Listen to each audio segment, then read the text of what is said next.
ఉన్నదాన్ని మనం అర్థం చేసుకోవాలి. ఉన్నదాన్ని మనం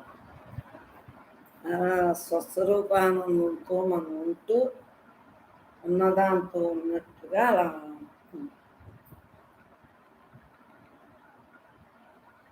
ఉన్నది ఎవరో అనంతం. అనంతంగా మనం మిగలాలి. మిగలాలి అంటే ట్రైనింగ్ ఉండాలి.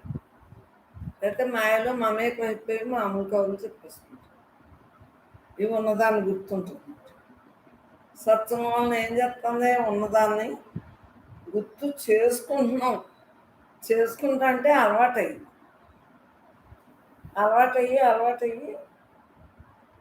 ఉండగలుగుతుంది. అంతేకాని అత్తమానం గుర్తుంటుంది మామూలుగా ఎత్తుంది. కానీ మనకి ఇంకా అలవాటు అయిపోయింది కదా, ఏదాని నుంచో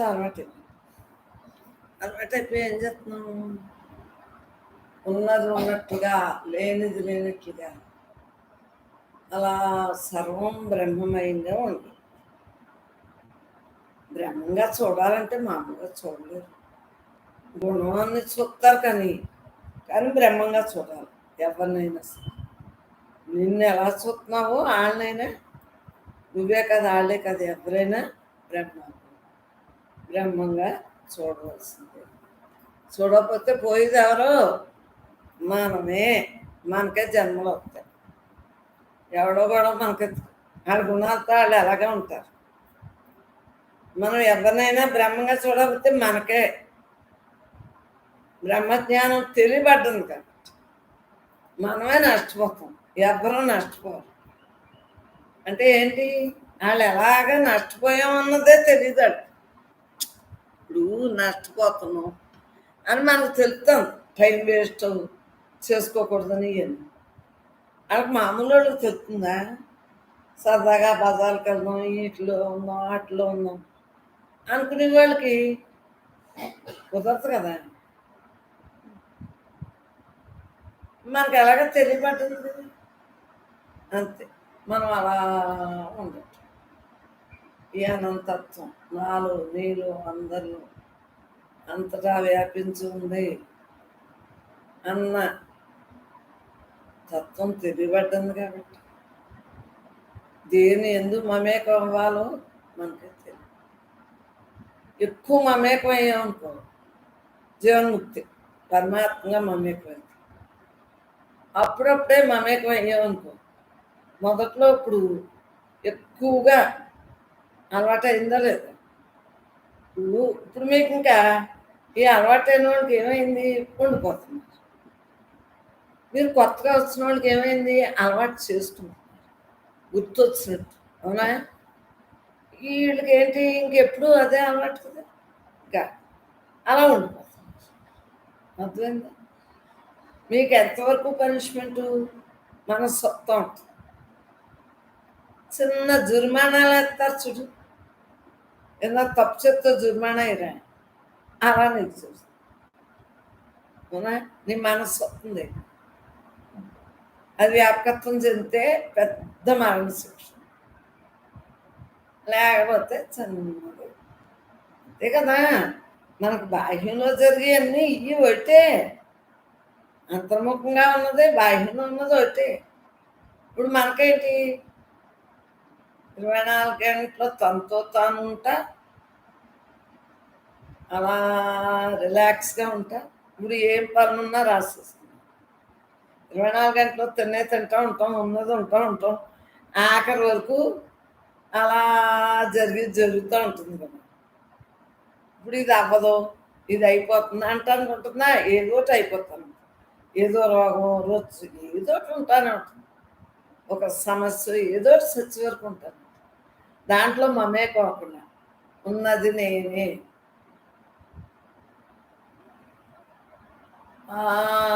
నేనే తోటే ఉండాలని అనుకుంటుంది.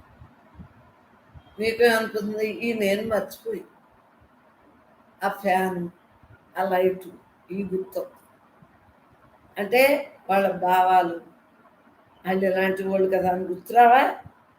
మనిషిని చూడగానే మీకు గుర్తు రావట్లేదా?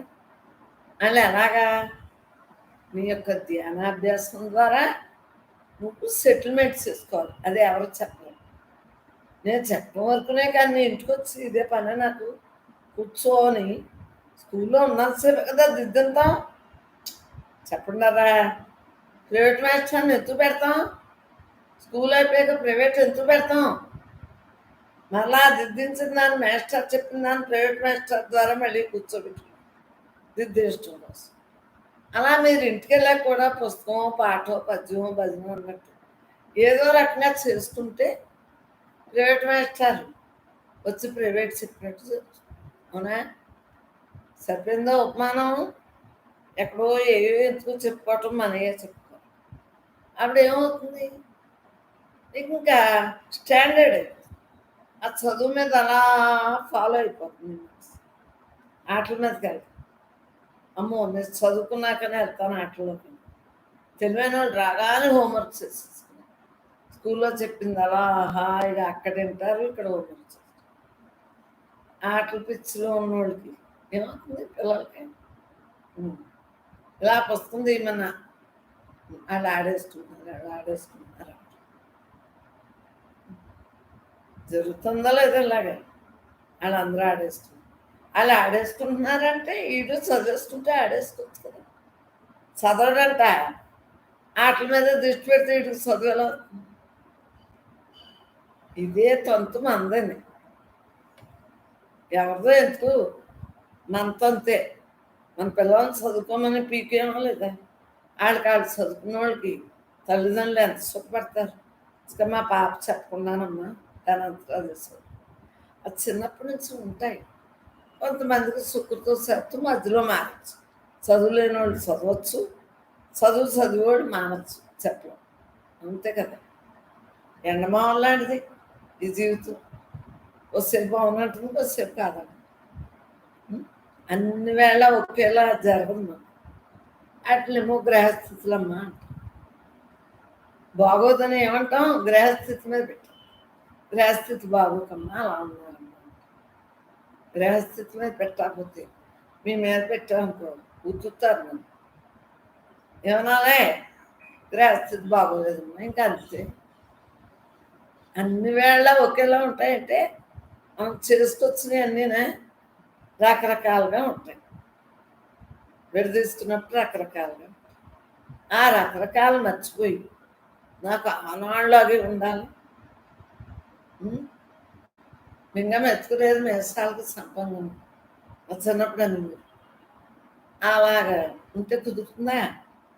ఏమే తినటానికి కూడలేదంట. మేసాలకి సంపంగం అంటే వాసనకేమో సువాసనకి అదే సెంట్లు అంటే అలా ఉంటాయి. మనం ఇప్పుడు ఎలా ఉండాలి మన జీవితంలోని? దేన్ని వచ్చినా అంగీకరించకపోతే పోయేది మన మనసు. మనకే జనపం.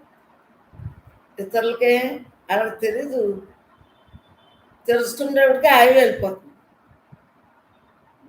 వాళ్ళు ఏడుతూ ఉంటారు, అయ్యో తిట్టాం అని కుట్టాం అని ఎలా అన్నాం, ఇన్ని అన్యాయాలు చేసాం. ఇప్పుడు ఆ అన్యాయాలకి నా పిల్లలకి ఇచ్చేసాం. ఇప్పుడు నాకు సుఖం లేదు. ఏడుతారు, అన్యాయం చేస్తుంది. అక్కడ కూడా ఏడుకుంటుంది. ఊరికే బయటకు కనిపిస్తూ ఉంటుంది ఇప్పుడు డబ్బు. ఆ రెండు కర్మలు ఉంటాయి. ఏం పరం కూడా సుఖం. ఇలా పట్టని వచ్చేస్తాయి చూడు అలాంటి మనకు.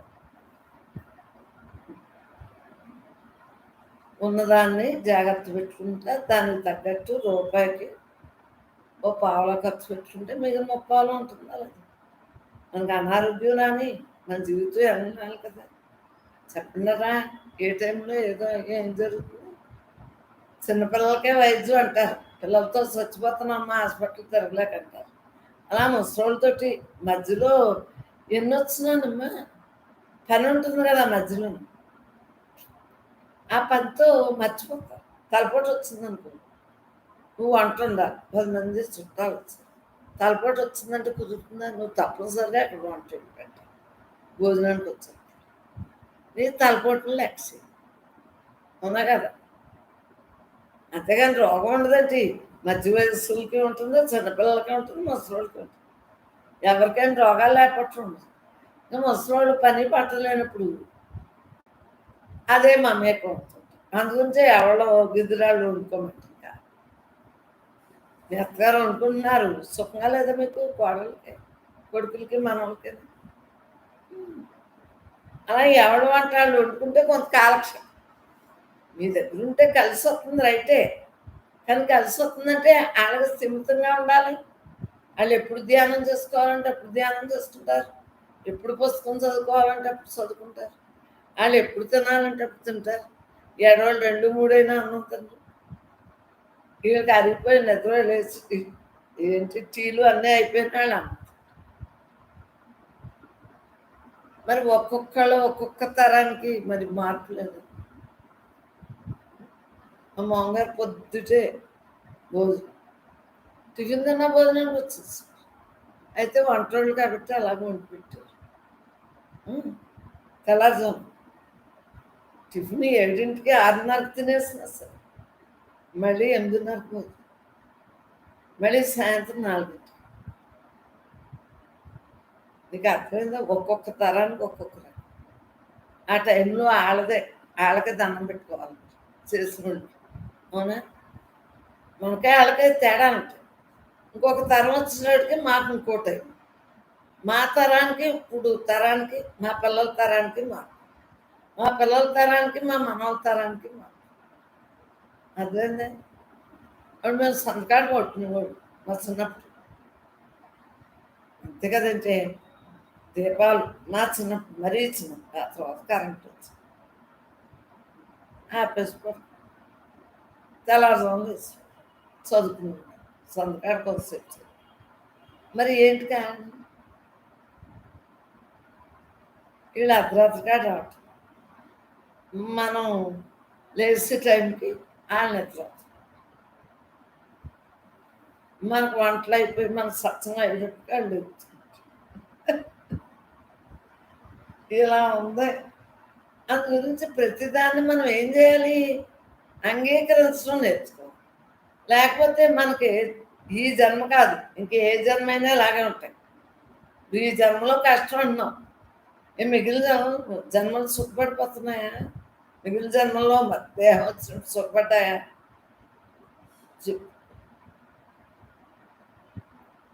ఎప్పుడు సుఖం అనేది ఉండదరా. సుఖం అనేది ఆత్మసుఖమే సుఖం, పరమాత్మగా అలా ఉండటమే సుఖం. అనంతత్వం మనలో ఉందని తెలుసుకోని అలా ఉండటమే మనం. మిగిలిన సుఖాలు సుఖం కదా.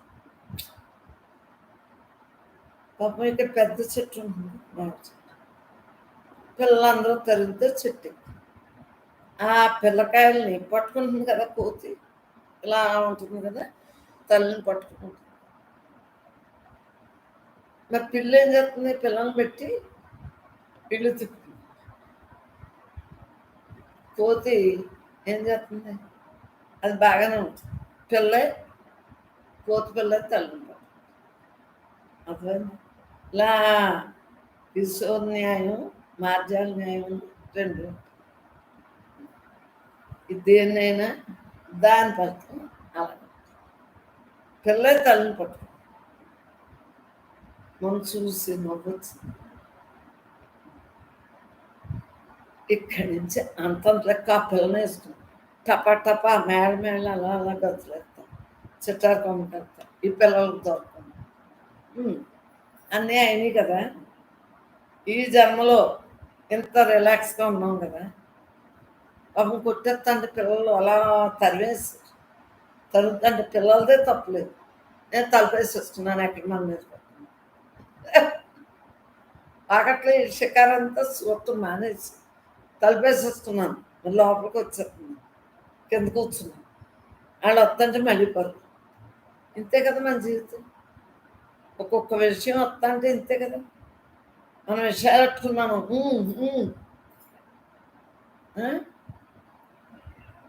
విషయాలు లేకుండా ఉండాలంటే మనం 24 గంటలు పరమాత్మగా మమేకం వస్తే విషయాలు, లేకపోతే విషయాల మీద వాళ్ళు ఇలా ఏయో అనుకుంటా.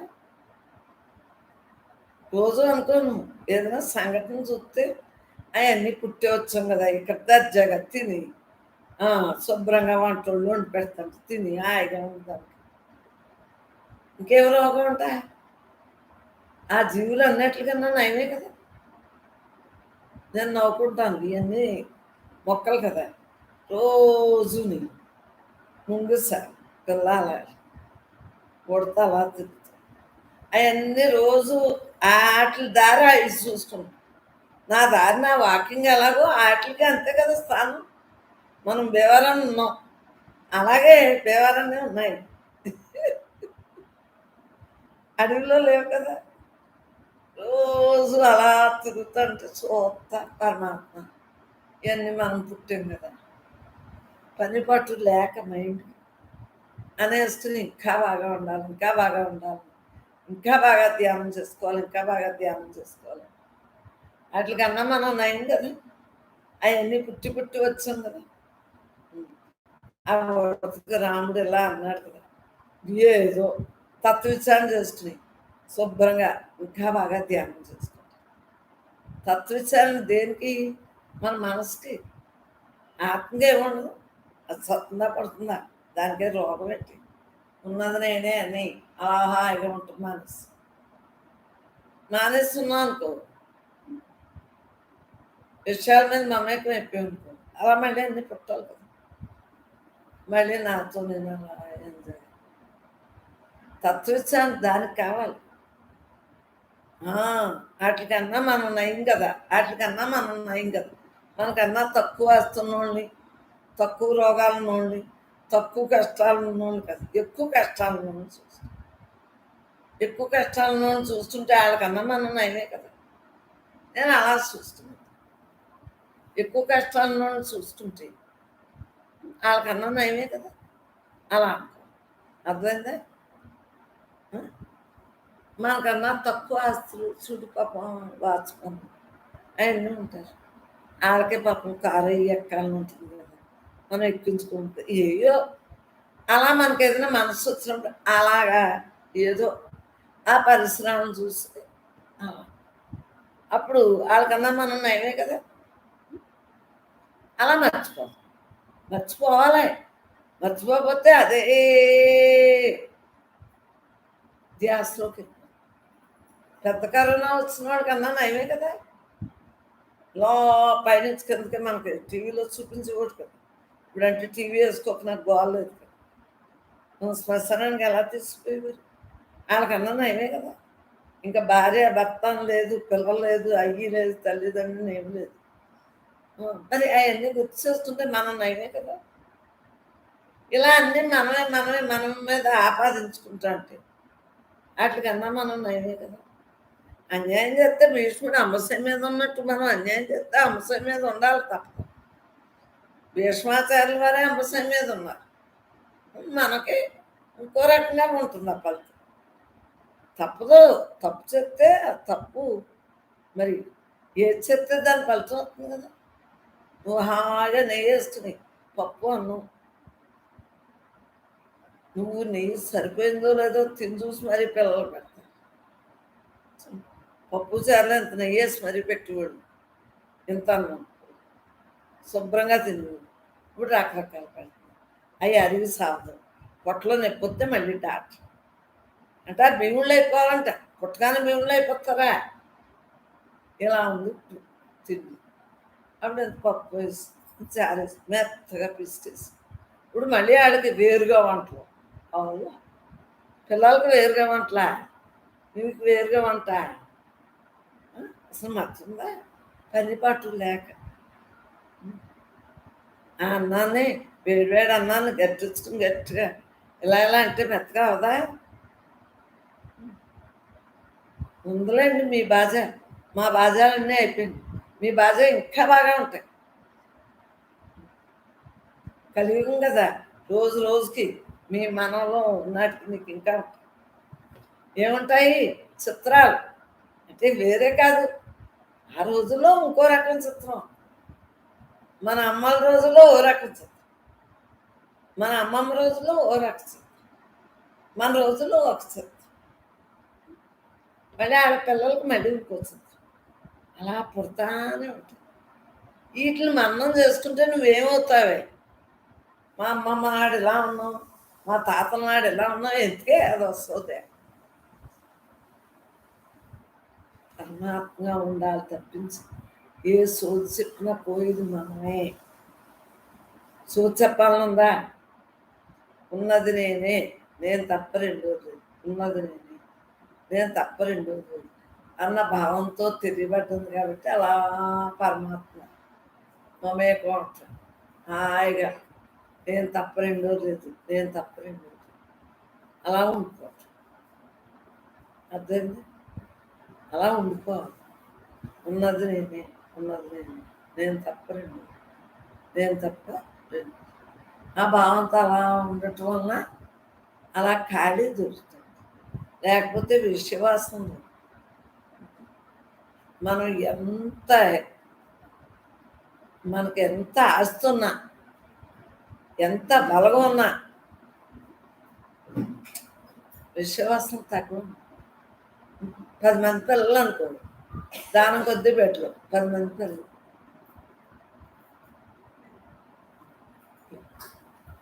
దానం కొద్దీ మీరు ఇందాక చేసుకున్నారు. దానం కొద్దీ పెట్టు, మీరు వేసేసుకోండి, మైక్ ఉంది కదా, చెప్పండి. 10 మంది ఉన్నారనుకోండి, 10 రకాలు. నేను అంటుంది దాని చిన్న ఒకళ్ళ పువ్వులు, ఒకళ్ళకి చదువులు, ఒకళ్ళకి ఏ ఇంకొకళ్ళు. కానీ వాళ్ళు బాగానే ఉండేవారు. నేను వాళ్ళని చూసి అయ్యి బాబోయ్ 10 మంది పిల్లలు అయినా ఆవిడ రేడియో బాగానే వింటున్నారు అనుకుంటుంది. అంటే వాళ్ళ తర్వాత పిల్లలు ముందు ముందు పెద్దది ఉంటుంది, చిన్నదానికి జడేసాం. నీకు అర్థమైందా? మళ్ళీ నేను అది కనిపెట్టాను. ఈ 10 మంది పిల్లలతో వీళ్ళు ఎంత ఫ్రెష్గా ఎలా ఉంటున్నారో బాగుంటుంది, బాగానే ఉండేవారు. అంటే ఆ పెద్దదేమో చిన్నదాన్ని చూస్తాను, మళ్ళీ ఈ చిన్నది పెద్ద అవుతుంది చూడు, ఇది ఆలోచిస్తాను. అలా నేను ముగ్గురిని కనిపెట్టాను.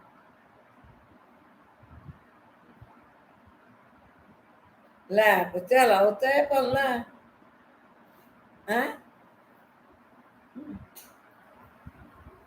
నవ్వుకునేదాన్ని.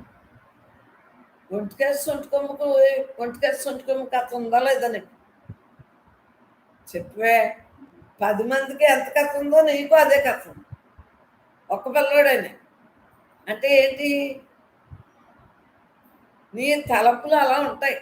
10 మంది వాళ్ళు ఉన్నా ఫ్రెష్గానే ఉన్నారు, ఒక్క పిల్లోడున్నా అంటుంది మనసు, 2 పిల్లలున్నా అంటుంది. అక్కడ నీ మనస్సు వ్యాపకత్వంలో లోపమా, ఇక్కడ ఏదైనా లోపమా? నేను ఉన్నాను, ఎంత మందిలో ఉన్నా హాయిగా నాతో నేను ఉంటున్నాను లేదా చెప్పు. అంటే మందే కదా తప్పు. దానం కొద్ది పెట్టలు 10 మందికి బస్సు అవుతారు. ఎక్కడో ఎందుకు 10 మంది అయితే మేము ఎనమండూరు అయితే మా బాబాయ్ దర్జాగా పుస్తకాలు చదువుకోలేదా, దర్జాగా ధ్యానం చేసుకోలేదా, దర్జాగా పెళ్లి సంబంధాలు ఎవరో ఒకరు తేలేదా, పెళ్ళి అయిపోలేదా, మాకు పురులు రాలేదా, హోమియోపతి మందు పెట్టేట్టుకునే వచ్చేవారు హాస్పిటల్. ఆయన మందులే మాకు అసలు ఏమి తెలియదు, మాకు అందు గురించి ఇంజక్షన్లు ఏమి మరి ఇదంతా ఏంటి? ఎవరో ఎందుకు, ఇంట్లోనే అలా జరిగింది. అంటే మనస్సును బట్టి జరిగిందా లేదా? తెల్లాడేప్పుడు అందరూ దేవుడి గదిలో దండం పెట్టేసుకోవటం తెలుసున్నాం. అదే సూర్యుడు దండం పెట్టుకోవటం, భూదేవి దండం పెట్టుకోవటం, అన్నీ ఒకళ్ళ తర్వాత ఒకళ్ళు గత్తలు తీసి వాళ్ళు వెళ్ళిపోయాక ఇంకొకళ్ళు వెళ్ళి దండం పెట్టుకోవటం అలా. ఇక అర్థమైందా? ఏది మంది 10 మందితో ఉన్నోళ్ళు పూజ మానేస్తున్నారా? వినాయక చవితులు అయ్యింది. ఒక్కళ్ళు ఉన్నోళ్ళు పూజ మానేస్తున్నారు. భావాన్ని బట్టి భాగ్యం. మనకి ఏ భావన ఉంటే అదే మన భాగ్యం. మన మన భావన బట్టి భాగ్యం. దోషం లేకుండా చేసుకోవటానికి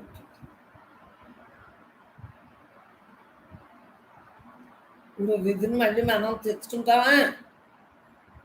తెలియబడ్డాక మళ్ళీ విధిని తెచ్చుకుంటామా? తెలియక ముందు అలాగా జరిపి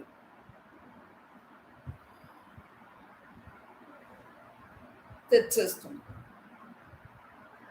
ఇప్పుడు ఏం చేయాలి? తెచ్చేసుకున్న మూటలో ఏం చేయాలి? ఇప్పుడు చాకలోడు ఉంటాడు, కాలంలోని బట్టలు ఉతికిపోయారు. నువ్వు షికారుకే కానీ స్నానాలు కొట్టుకునేవారు కదా. ఊరికే కాలంలో స్నానం చేసేవాళ్ళు కూడా వెళ్తారు కానీ స్నానం చేస్తే ఒప్పుకునేవారు కదా. అందు గురించి అలా చూసేవాడు. బట్టలు ఉతుకునే వాళ్ళు ఉంటారు, బ్రాహ్మలు వస్తారు చూసి వాళ్ళు ఇలా ఇలా అనుకుని బిందుని ఇలా పట్టుకుని ఆ మండి ఉంటారు. ఇప్పుడంటే పైపులు వచ్చినాయి, పాపం వీళ్ళు అందరూ ఇలా నీళ్ళు మోసుకుంటున్నారు. పైపులు ఎప్పుడు వస్తాయో అనుకునేదాన్ని. కొన్నాళ్ళకి పైపులు వచ్చాయి. ఆ రోజుల్లో పైపులన్నీ ఎక్కడున్నాను మరి. టౌన్లో అయ్యి పైపులు ఉన్నాం కదా, అదేదో బుర్రలో ఉంటుంది. అలా అందరికీ వచ్చినాయి పైపులు. కాలువలోకి ఫ్యాక్టరీలు అయ్యి పెట్టేటు మురికాలువని రకరకాలుగా ఉంది. ఇప్పుడు ఇలా వాడుతుంది. ఆ పైపులో నీళ్ళు అంటే ఫిల్టర్ చేసి, కాలువలో నీళ్ళే కదా, ఫిల్టర్ చేసి విధానంలో తేడా ఉండాలి. చాకలోడు మూట తెచ్చుకున్న మూట అంతా ఆ రాయితో బాదుకుని ఎన్ని చేసి మళ్ళీ ఇంటికి పట్టుకెళ్ళి ఆరేసుకుని ఇస్త్రీ చేస్తాం. మరి తాడు కట్టుకుని ఖాళీగా ఉంచో తాడుకి కట్టేసి అన్నీ చేసి ఇస్త్రీ చేసి తెచ్చి అంటే మూటను చాకలాడు అలా పడేస్తే ఏమవుతుంది? వెళ్ళిపోదా? ప్రవాహంలో కొట్టుకుపోదా? ప్రవాహంలో కొట్టుకుపోతుంది. మనం ఏం చేద్దాం? మూటను ప్రవాహంలో కొట్టుకుపోయేటట్టు వదిలేద్దామా లేదా? తెచ్చుకున్న మూటని చాకలోడి కంటే కుదరదు, మనం ఊతుకున్నా కుదరదు. కానీ మనం ఏం చేద్దాం? వదిలేద్దాం. తప్పదు. ఇంకా అది తేలుతా అదే పని. మన కళ్ళ ఎదురుండాలేదు ఆ ప్రవాహంలో. ఈ జీవయాత్రలు అలా వెళ్ళిపోతూ ఉంటాయి. దేన్నైనా పట్టుకోవటానికి ఉందా? మీ పిల్ల పెళ్ళినాడు కష్టపడ్డారు రాత్రి పగలు. అదే ధ్యానం చేయమంటే ఏమంటున్నారు? పిల్ల పెళ్ళి అంత ముఖ్యమా? పిల్లోడి పెళ్ళి అంత ముఖ్యమా? రేయిన పగలు ఒక 4 రోజులు కష్టపడ్డారు లేదా? చెప్పండరా. 3 నెలల ముహూర్తం అయితే పెద్ద పెళ్ళిళ్ళు అంటే బోర్డు మందిని పిలుచుకున్న వాళ్ళు ఎన్ని నెలల ముందు నుంచో చేసుకుంటారు. ఎంత చెట్టుకు అంతే కాదు మనకి. మరి ఇప్పుడు చెప్పు, నేను ఇలా అనుకున్నాను తత్వవిచారం చేసుకున్నాను. పిల్లల పెళ్ళిళ్ళకైతే మనం చేసుకోవట్లేదా? అలాగే మనం ఎలా ఉండాలంటే రోజు మన పిల్లల పెళ్ళి అనుకుని చేసుకోవచ్చు కదా ధ్యానం. రేపు రేపు ఏంటి? పిల్ల పెళ్ళప్పుడు రేపు అంటారా? ఇవాళ ఈ పని అయిపోవాలి, బట్టలు కుట్టించేసి రేపు ఇంకో పని, ఆ పని చేయాలి. పెళ్ళి దగ్గరికి వచ్చేసాక ఏం చేయాలి? అయ్యో పందిరా బిజినెస్ దంపులు అన్నీ అయ్యాక మొదలెట్టేస్తాం కదా. అన్నీ అయిపోయాక వస్తువులు తేవటం అన్నీ అయిపోతాయి. మొత్తం అంతా కాము ఆ పెళ్లి టైంలో పెళ్ళి చేసుకుంటాం కదా.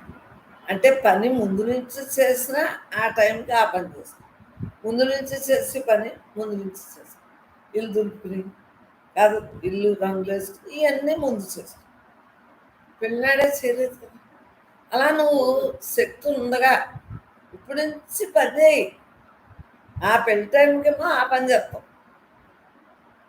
అవయవాలు అన్నీ ఏం చేస్తాయి? ఇప్పుడు నుంచి ధ్యానం ముద్రలో ఉంటే అప్పుడు కూడా ధ్యానం చేసుకోవాలని గుర్తుపడుతుంది. కుమార్ ఆ నాన్నగారు వెళ్ళాను కదా, ధ్యానం అలవాటు కదా అని మాట్లాడేసి అమ్మనే ధ్యానం చేసుకోవాలన్నా ఆ మంచం మీదే పడుకున్నా. అలా మనకు కూడా ధ్యానం మీదకి వెళ్తుంది. ముందు నుంచి ధ్యానం చేసుకుంటాం. చచ్చిపోయాక ఎలాగా ఉంది? ఏ అన్యాయాలు చేస్తాం అనుకోండి, అప్పుడు ఉంది.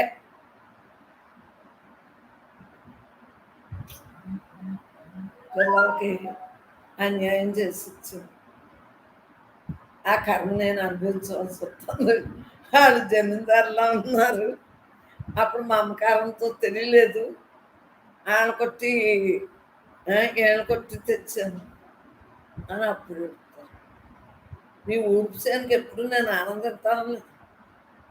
చెరువులకి ఊడ్చేనికి ఎప్పుడు చెప్పను. ఏ ఏది చెప్తే ఆపత్రం మనకి ఏం చెప్తాం. ఊడ్చానని పెళ్లి చేసుకుంటే చెరువులే మనకు. ఇప్పుడు అమాంతంగా ఆత్మహత్య చేసుకుని చస్తే మళ్ళీ జన్మ ఉంటుంది. మా ఆయన చెరువులు చేస్తున్నారు అంటే కుదురుతుందా? కింద చెరువులు ఇప్పుడు ఒక్కసారి ఇలాగే అన్నాను, అన్నీ చచ్చిపోతే బాగున్నాయి ఏదో అన్నాను. కాకులు ఎత్తుకుపోయినట్టు చచ్చిపోయింది. 1,00,000 వస్తుందన్నారు, అప్పుడు బాగా తక్కువ కదా. అంతేనే, నువ్వు ఎప్పుడైనా మాట అన్నావు అంటే ఊరుకొని ఉన్నా, మళ్ళీ ఎప్పుడు అన్నా. ఎవరి కర్మ వారిదే, ఎవరి జన్మ వారిదే అని వదిలేసి. లేదు పుణ్యని పాపని ఎంత గొడవ చేస్తుందో మనసు. వాళ్ళు తింటే అవి తినేస్తున్నారు అని పాపం. అదే మరి ఈ వంకాయ బీరకాయ ఇవన్నీ ఏమి పాపం కాదు, అది ప్రాణే కాదనాను. చూడు, వరిచేను ప్రాణే, మనకు ఆహారానికి పంపాడు కదా. గోధుమలని వరిని ఏవో కొరలని ఏవో ఉన్నాయి కదా. ఏ ప్రదేశంలో ఆ పంటలు ఉన్నాయి కదా. మరి ఆలోచించు. చెరువు తోట ఉంది, బెల్లం తింటా కూర్చున్నాము మేము మా చిన్నప్పుడు. వరిసేనే కదా. నువ్వులు పండి అంటే నువ్వులు పండి అని అదే పనిలోని నూనె తాగితే కూర్చున్నాము. ఎక్స్పోర్ట్ అండ్ ఇంపోర్ట్ జరిగినాయా లేదా? అలాగే మనకు విషయాలు ఎక్స్పోర్ట్ ఇంపోర్ట్ జరుగుతూ ఉంటాయి. మధ్యలో ఏమవుతుంది? ఎగుమతులు దిగుమతులు. ఒక కౌలు తెలిసింది, అదందరికీ ఎక్స్పోర్ట్ చేస్తాం. మళ్ళీ వాళ్ళు కౌలు చెప్తారు మనకి. అవునా? ఈ కౌలుని పట్టుకెళ్ళి మళ్ళీ మనం ఎక్స్పోర్ట్ చేస్తాం. ఇదేనా ఈ సెలవుల్లో మహత్యం? ఏదైనా నేర్చుకుంటున్నారా? ఇంకెంతకన్నా ఏముంది బాహ్యం వాళ్ళకి. మనకైతే ఏముంది, ఇది కావాలని కొనుక్కున్నాం దీన్ని, అది ఎప్పుడు గిరగరా తిరిగి ఎప్పుడు వస్తుందా అని కనిపెట్టుకుంది. ఆ గిరగరా ఆగాక ఆ మాటలు ఓ మాట వస్తుంది, గుయ్యి గుయ్యి అంటే తిరుగుతాం. ఇంతే మనం. ఏదైనా మన్నాడుకో మూడో నాడుకో మన్నాడు మధ్యాహ్నానికో వస్తుందా లేదా అప్పుడే చూస్తాం. అంటే మనకి ఆ ఆశ ఉంది కాబట్టి పెట్టుకుని చూస్తూ ఉంటాం. గిరగరా తిరిగిందా తిరిగి ఇంక మిగిలిన చూడలేదు మనం. ప్రపంచం కావాల్సినప్పుడు మిగిలిన చూడ. అలా మనకి సత్సంగంలో ఎలా ఉంటున్నాం, మనం ఏ ధ్యేయంతో ఉంటున్నాం? మనకు ప్రపంచం పట్టు దేహం పట్టు లేకుండా పరమాత్మ మిగలాలి. పరమాత్మ మిగలాలి. పెద్ద కర్మ చేయకూడదు. మరి కాళ్ళ కింద పడిపోయి మనం చూడకుండా నడిచేస్తాం, తప్పదు. ఇప్పుడు కుక్క బిల్లి ఇలాంటి పెద్ద పాము ఇలాంటి అయితే కారు జాగ్రత్తగా డ్రైవింగ్ చేస్తారు. మరి సింహదోమ ఏం చూస్తారా బాబా?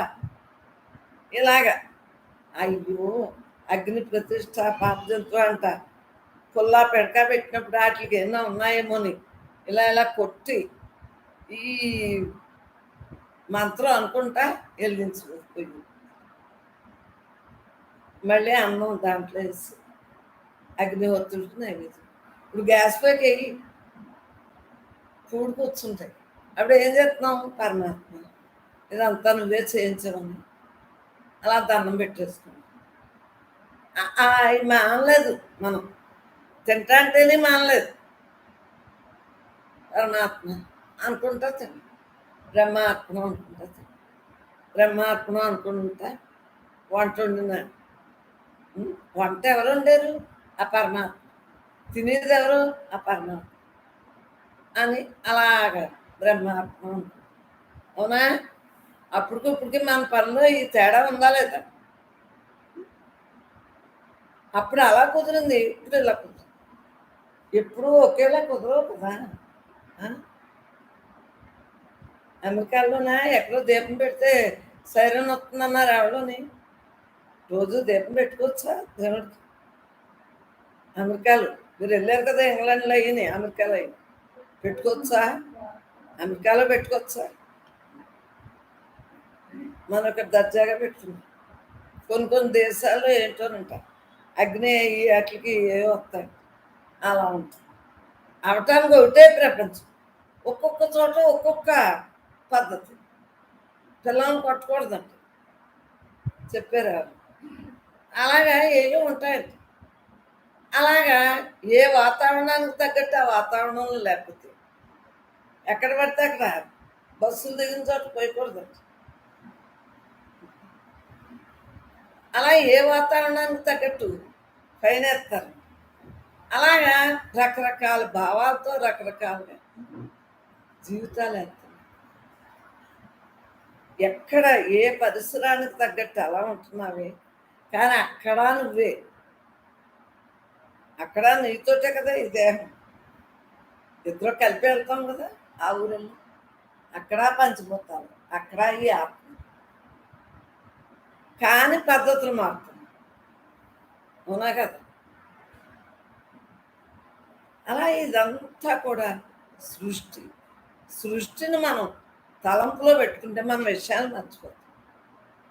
మన దేహ సృష్టిని తలంపులో పెట్టుకున్న విషయాలు మర్చిపోతాం. కానీ అప్పుడు గుర్తుకు రావే, వాళ్ళు తిట్టినోళ్ళు తిట్టడమే పని కదా.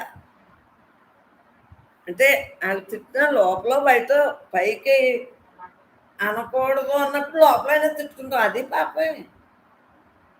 కానీ అలాంటప్పుడు పరమాత్మ కన్ను కన్నయ్యి, చెవికి చెవి, నోటికి వాక్ అయ్యి, వాక్కుకు వాక్కుగా అవి గుర్తొస్తాయేంటి చెప్పండి రా. తిట్టేస్తాం కానీ ఇవన్నీ గుర్తొస్తాయి. కన్ను కన్నయ్యి, చెవికి చెవి గుర్తొస్తాయా? గుర్తు. కానీ నువ్వు 24 గంటలు దీంట్లోనే మమేకం అయ్యావనుకో, తాత్కాలికంగా బతికేవనుకో. ఇప్పుడు నాకు ఏవో రాసుకోవాలి, ఏవో కొనుక్కుని రాసేసుకుని హాయిగా కూర్చుని, ఇంకా నాకు దాని మీద పని ఉంది. అలాగా జరిగేది జరుగుతుంది, జరగరాంది జరగదు అని మెయిన్ హెడ్డింగ్ పెట్టుకోవాలి ప్రతి ఒక్కళ్ళు. పెట్టుకుంటే అంతో ఎంతో కొంత మమేకం తగ్గుతుంది. హాయిగా మనకు కుదిరినప్పుడల్లా ధ్యానం చేస్తుంటాం. కుదిరినప్పుడు ధ్యానం చేస్తుంటాం. అప్పుడు ఏమవుతుంది చెప్పండి? కుదిరినప్పుడు ధ్యానం చేస్తుంటే అలా ధ్యానం మీదకి వెళ్తాం. అప్పుడు ధ్యానంగా ఉండేవాడికి ఇలా తిట్టాలి, ఇలా చూడాలి, ఆమెంతో చూడాలి, ఇది ఏదో అయిపోయింది, ఈ ధ్యాస. అంటే అందరిలాగా చూస్తాడు, వింటాడు, మాట్లాడతాడు, తింటాడు, అన్ని చేస్తాడు. చెడుని వలే అన్నీ చేస్తూ చేయను అనువలు, వింటూ విన్ను అనువలు, మాట్లాడుతూ మాట్లాడు అన్నీ చేస్తాడు. చేయడం కాదు, అందరిలాగే నేను లేనా? ఏం మీకులాగే కట్టుకోవట్లేదా, ఉండలేదా, పెట్టుకోవట్లేదా, తింటలేదా, మీకులాగే మాట్లాడట్లేదా? అన్నీ మామూలుగానే ఉన్నానా? లేదా కొత్తగా ఏదైనా ఉన్నానా? లేను. కానీ మీ భావాలకి నా భావాలకి, మీ భావాలేమో అన్నోళ్ళని ఎప్పుడు అనేద్దాము, బాగోలేదనుకో నీ నోటికి రుచికి ఇంకా కనిపెట్టుకుని మరీ చెప్పేసి తిట్టేయాలని పనిచేసేది వండెళ్ళిందనుకో, మళ్ళీ తెల్లారి వచ్చాక ఏమంటాము, మళ్ళీ ఆ పనిచేసేది రోజంతా లేదనుకో, ఊరు వెళ్ళిందనుకో, తెల్లారి వచ్చిందనుకో ఏమంటాం, మేము నేను వండిన కూర ఏం బాగోలేదే, ఉప్పు తగ్గిందో కారం తగ్గిందో అంటావా లేదా? అది మనసులో నిల్వ ఉంచుకున్నావా లేదా? మళ్ళీ మన్నాడు దాన్ని సరి చేద్దామనే కదా, దాన్ని సరి చేద్దాం. ఏమే నిన్న సరిగ్గా తొడలేదనుకో, నిన్న ఆ గైట్కి అంతా వదలలేదు, సప్పలు కదా పూర్వం అంటే ఆ బూడిద ఇప్పుడు సప్పలు కదా వదలలేదు. ఆ గరిటె పనేసి ఇంకో గరిటె పెట్టుకో. రేపు వద్దున అది వచ్చే వరకు నీ ఎందుకు దాస్తుంటావు ఆ మాటను మూట కట్టుకుని. నువ్వు టీవీ చూసినా అది రాగానే ఆ గరిటె రేపు వద్దుకు తిట్టాలి. ఇదే చెప్పు. కావాలంటే కడుక్కో, అదే గరిటె కావాలంటే. లేదంటావా ఇంకో గరిటె తీసుకో.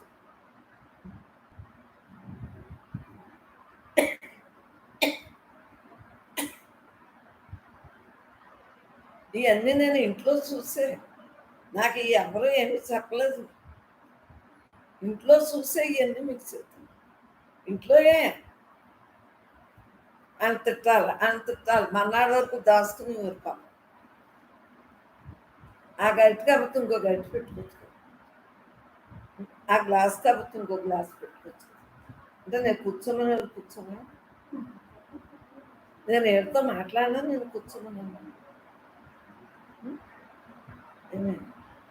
చెప్పండి, అర్థమైందా? దాన్ని మూటలాగా నిల్వ ఉంచుకుంటే మన్నాడు నువ్వు ఉంటావో అది మానేస్తుందో ఏం చెప్తావు? ఆ విషయం నీకు ఎంత ప్రమాదం. కామ క్రోధ లోభ మోహ మదమత్సర్యాలకి దిగుడు భావం దింపినట్టు దిగ్గేస్తున్నారు. అలా నేరు అలా నేరు అన్నాను. మరి ఆలోచించు, ఎంత జాగ్రత్తగా నీ విధానం, నీ చేతుల్లో, నీ వాక్లో, నీ కళ్ళలో, నీ చెవులతో, నీ శ్వాసతో. ఇష్టం ఇష్టం అంటుంది మనసు. అది తినేస్తే ఏమవుతుంది? ఏటి పాసం. అది చెప్పినట్టు కనుక చేస్తే ఏమవుతాం? అధోగతి పాలు. అధోగతి పాలు అవుతాం. జాగ్రత్తగా మనం ఉండాలా లేదా? మనం ఎలా ఉంటే కరెక్టు అలా పరమాత్మే నేను అన్న భావంతో బ్రహ్మస్వరూపులందరికీ బ్రహ్మాత్మ.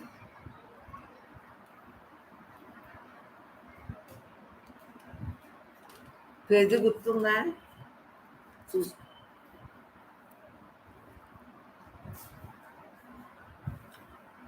మే ఇక్కడ ఎత్తావా ఇలా చెప్తాం. అక్కడ అయితే వచ్చి వాళ్ళు తలపెత్తింది ఇలా తీసుకో. రారా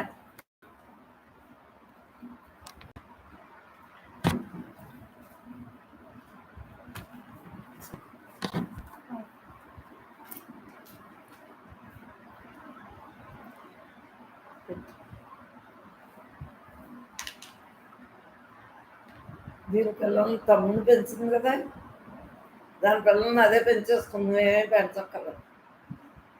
నువ్వే పెంచావా నీ తమ్ముడిని? చెప్పు, పెంచిందా లేదా? వై రేపు దాని పిల్లల్ని అదే పెంచుకో. చూడు, మరి నాకు మైకు గుర్తులేదు. పెట్టిందా లేదా? అది వై మీ అప్ప నుండి ఎంత అలా పెంచుతాను. దాని పిల్లలు వచ్చాక గుడ్డి మేనమావు. మేనమావ ఎంత ఉంటాడే? ఎంత ఉంటాడు. ఇంకో 2 ఏళ్ళు పొద్దున్నే చదువు పెళ్ళి. అవునా? ఈయన బాగా పెంచామనుకో వాళ్ళు అంటారు నీకు మావయ్య ఎంత ఇష్టం అనిపించుకున్నా సరే ఈడి మాటను. ఎందుకంటే ముందు నుంచి పెంచుతావు కదా. ఎలాగనే పిల్లలు నిన్ను అంటారు. పిల్లోడు పిల్ల నన్ను తిట్టాను. నీకు అత్తగారి పిల్లలంటేనే ఇష్టం, చిన్నాన్నగారి పిల్లలంటేనే ఇష్టం. ముందాడు చిన్నాన్నగారి పిల్లలు ఆత్రం, అత్తగారి పిల్లలంటే ఇష్టం.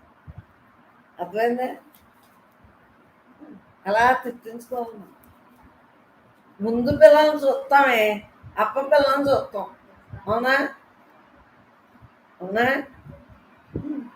ఇప్పుడు మీరు 4, 5 రక్కసడు ముందు పిల్లల్ని చూస్తామా లేదా? మరి తిట్టరేంటి? నన్ను తిడుతున్నారు. నీకు వాళ్ళంటేనే ఇష్టం, ఆ మేనల్ని ఇష్టం అంటే ఏంటి? మరి ఆయన ముందు మనం పెంచాం కదా, మరి మా అప్పగారి పిల్లలు పెద్ద బేబీస్ ఉండేది, అన్నగారి పిల్లలు అలా ఒడ్డూరులో పెంచడం అంటే పాలు నీళ్ళు అని కాదు, మరి వాళ్ళతో ఉన్నాం కదా, మరి ఇంట్లో అంటే ఇది పెంచింది కాబట్టి దీన్ని ఇంకా బాగా ఉందలే అచ్చకచ్చు చదవరా ఎలాగా ఉందలే. మా ఆయన ఒక్క మొట్టిగా మడతారు, నువ్వు వాళ్ళని ఎత్తుకోవాలి నాయన, పెద్దోడు అయిపోవాలి, బాగా తిని అసలే గంట చదివితేనేమో నువ్వు చిక్కుపోతున్నావు దగ్గర చదువు బాబోయ్. నా మాటకి ఆపేసాడో లేదా, బ్రహ్మ అప్పుడు అన్నాడో లేదా, అది లక్షణం. లేకపోతే ఇంకా ఏం చదువుతుంది కదా నేను, అన్నీ మనం అందరి ద్వారా తీర్చిదిద్దబడాలి. బ్రహ్మమే మనకు దిక్కు, పిల్లోడి ద్వారా అయినా అదే దిక్కు, పెద్దోళ్ళ ద్వారా అయినా అదే దిక్కు. బ్రహ్మాత్మం మాట్లాడి కొద్ది మాట్లాడాలని ఉంటుంది, తిట్టి కొద్ది తిట్టాలని ఉంటుంది, తిని కొద్ది తినాలి. బ్రహ్మాత్మ మోగదాన్ని అయిపోయింది. నువ్వు చదువు హాయిగా అందరూ ధ్యానంగా ఉండండి. అంత చిన్నపిల్లవాడు చదువుతున్నాడు, మన ధ్యానం బాగా కుదురుతుంది. నేనైతే అడ్డం చెప్తాను, ఆడైతే ఒకటే నిదానంగా చెప్తాను. చెప్పు. నేను వీటినన్నిటినీ గమనిస్తున్నాను, అన్నింటినీ సాక్షిగా చూసేవాడిని నేను. ఇప్పుడు వచ్చిన పాయింట్ అదే కదా, మన బుద్ధి వచ్చింది, సాక్షిగా చూస్తాం. నేను బ్రహ్మని జీవిస్తున్నప్పుడు ఒక శుభగడియలో ఆత్మదర్శనం అవుతుంది. నెమ్మదిగాని ఇప్పుడు ఆపి చక్కగా చదువుతుంది. కొద్ది పెద్ద అయ్యాక నాకు అర్థం కూడా చెప్తున్నాను. నేనే పరమాత్మను అనే అనుభవం స్ఫరిస్తుంది, అప్పుడే సంపూర్ణ స్వేచ్ఛ లభిస్తుంది. 6 దుఃఖ నివృత్తి. 10వవాడు నదిలో మునిగిపోయాడు అని దుఃఖం పోయింది. అలాగే మనం అన్ని సంస్కారాల నుండి, అన్ని ఆలోచనల నుండి విముక్తి పొంది, నేను శరీరము మనస్సు అనే భావాన్ని తుంచి, శరీరము మనస్సు భగవంతుడు నాకు ఇచ్చిన పరికరాలు అని భావిస్తాము. శరీరంలో మార్పులు వచ్చినా నేనేమీ మారడం లేదు. మనస్సులో రాగద్వేషాలు వస్తున్నా నాలో మార్పు లేదు. నేను సచ్చిదానంద స్వరూపుణ్ణి. అప్పుడు మనస్సు అంతా ఆత్మానందంతో నిండిపోతుంది. ఇదే అత్యంత ఉన్నతమైన దివ్య ఆత్మానందం. దీన్ని మించిన ఆనందం లేదు. ఈ ఆనందాన్ని అనుభవించడమే మానవులందరి లక్ష్యము. 7 తృప్తి. అందరం ఆనందం కోసం పరుగులు పెట్టేవాళ్ళమే. ఎవరికి ఇష్టమైన పని వాళ్ళు చేస్తున్నారు. ఎందుకు? వారు చేస్తున్న ఆయా పనులలో ఆనందం ఉందని. కానీ నా స్వరూపమే ఆనందం. ఆత్మ సాక్షాత్కారం పొందిన వారు ఆనందానుభూతిని ఆస్వాదిస్తూ తృప్తిగా ఉంటారు.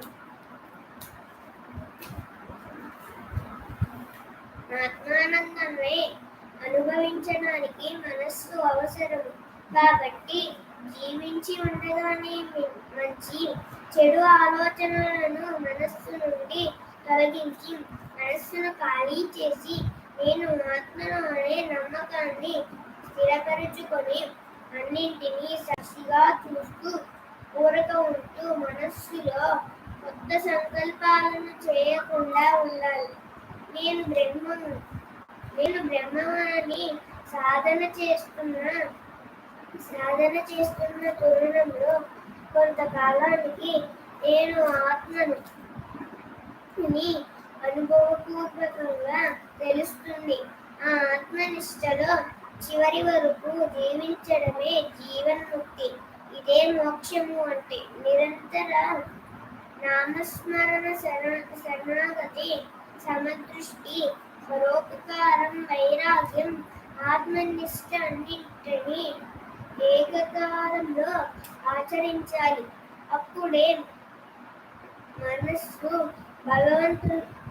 భగవంతునితో అనుసంధానమై ఉంటుంది. ఆత్మానందాన్ని అనుభవిస్తుంది. ఆత్మ ఆత్మ దర్శనం అంటే ఆత్మ నీకంటే వేరుగా ఉండి దర్శనం అవ్వటం కాదు, నీవే ఆత్మ అని తెలుసుకోవడం. ప్రపంచంలో ఉన్న వ్యక్తులను, వస్తువులను నువ్వు వేరు అని నువ్వు వేరు అవి వేరు అని చూస్తున్నావు. చివరికి నీ చేతిని కూడా ఇది నా చేయి అంటున్నావు. కాబట్టి శరీరం కూడా నీవు కాదు, నా మనస్సు అంటున్నావు. కాబట్టి మనస్సు కూడా నీవు కాదు, మనస్సు శరీరం ఈ రెండు భగవంతుడు నీకు ఇచ్చిన పనిముట్లు. వీటిని ఉపయోగించుకొని నీవు అహం బ్రహ్మాస్మిని అనుభవంలోకి తెచ్చుకోవాలి. మనస్సు ఇంద్రియాలు పనిచేస్తున్నంత కాలం నీవెవరివో నీవు తెలుసుకోలేవు. ఆలోచనలు, సంకల్పాలు లేని మనస్సును ఆత్మయందు ఏకాగ్రము చేయాలి. అలా ఏకాగ్రము చేసే సమయంలో మనస్సు పదే పదే ప్రాపంచిక విషయాలపైకి పోతుంది. కాబట్టి విచక్షణ జ్ఞానాన్ని ఉపయోగించి నశింపని ఆత్మ వల్ల అపరితమైన ఆనందము వస్తుందని గ్రహించి వైరాగ్యాన్ని పెంచుకుని మనస్సు నుండి అన్నింటినీ తొలగించి మనస్సును ఖాళీ చేసి ప్రతిదాన్ని సాక్షిగా చూస్తూ ఊరక ఉండాలి. దేన్ని మనస్సులో రికార్డు చేసుకోకూడదు. మనం మన కర్మానుసారం మన జీవితాన్ని కొనసాగిస్తున్నాము. ఏదో కొంత మేరకు మనం స్వతంత్రంగా జీవించగలుగుతున్నాము. మనకు రాజమండ్రిలో పని ఉంది, కర్మానుసారం వెళ్ళక తప్పదు. అయితే ఎలా వెళ్ళాలో, కారులోనా ట్రైనులోనా అనేది మన స్వతంత్ర ఆలోచన ప్రకారం వెళ్తాము. అంతేగాని రాజమండ్రి వెళ్లకుండా ఉండలేము. ప్రారబ్ధ కర్మ మనల్ని బలవంతంగా రాజమండ్రి వెళ్ళేలా చేస్తుంది. భగవద్గీత ప్రకారం శ్రీకృష్ణుడు ఉద్ధరేదాత్మనాత్మనం అన్నాడు. అంటే నీవు స్వతంత్రంగా ఆత్మోన్నతిని సాధించి ఉన్నాడు. మనకు స్వతంత్రం ఉంది, లేకపోతే ఎలా అభివృద్ధి చెందుతాము? మరోవైపు స్వామి వివేకానంద ఏమన్నాడంటే, arise, awake and not stop till your goal is reached. దీని అర్థం ఏమిటి? మనకు స్వాతంత్రం ఉంది. అదే సమయంలో as long as you are in the network of time and space to say free will nonsense అన్నాడు. నీ చేతిలో ఏమీ లేదు. అన్ని కార్యకారణ సంబంధంగా కర్మ చట్టమును అనుసరించి జరుగుతున్న ఆలోచన వెనుక ఒక కారణం ఉంటుంది. కాబట్టి మనం స్వతంత్రంగా లేము. మాయ చేతిలో కీలు బొమ్మలము. గొప్ప గొప్ప మహా ఋషులు కూడా మనం స్వతంత్రులము కాము. మనం సంపూర్ణంగా భగవంతుని అనుగ్రహం మీద ఆధారపడి ఉన్నాము అన్నారు. కార్యకారణ సంబంధంగా అన్నీ జరుగుతున్నాయి. అలాంటప్పుడు స్వతంత్రం ఎక్కడ ఉంది? మన సనాతన ధర్మము, బౌద్ధ మతం, జైన మతం, భారతదేశంలో ఉండే అన్ని మతాలు ఇదే చెబుతున్నాయి. ధర్మంగా ఒక పని చేస్తే దానికి పుణ్యం వస్తుంది. ఆ పుణ్యం సుఖానికి కారణం అవుతుంది. ఇప్పుడు నీవు అనుభవిస్తున్న సుఖానికి కారణం నీవు ఇది వరలో చేసుకున్న పుణ్యమే. ధర్మంగా ఒక తప్పు చేస్తే దానికి ఫలితం పాపం కారణంగా దుఃఖం వస్తుంది. ఏమి చేశావో నీకు తెలియదు, కానీ దాని ఫలితం మాత్రం దుఃఖ రూపంలో వస్తుంది. నీ ఆలోచనలు పూర్వజన్మ కర్మల ప్రకారం ప్రోగ్రామ్ అయి ఉంటే నీవు స్వతంత్రుడవు అని ఎలా చెబుతావు? నా మనసులో కోరిక కలగడానికి కారణం పూర్వజన్మలో చేసిన కర్మ అనుకుంటే నేను ధార్మికంగా వెళతానా, అధార్మికంగా వెళతానా? నేను ఏమి ఆలోచిస్తున్నాను, ఏమి చేస్తున్నాను, అవన్నీ ముందుగానే నిర్ణయించబడి ఉన్నాయి. బలవంతంగా నా పూర్వజన్మ కర్మ వాసన ప్రభావం చేత అలా చేయవలసి వస్తుంది. నేను స్వతంత్రంగా లేను. స్వతంత్రంగా ఉండటం అనేది మనసుకు సంబంధించినది. కొంత సమయం స్వతంత్రంగా ఉంటాం, కొంత సమయం స్వతంత్రంగా ఉండలేము. నా శరీరాన్ని ఎలా పడితే అలా తిప్పగలను, నడవగలను.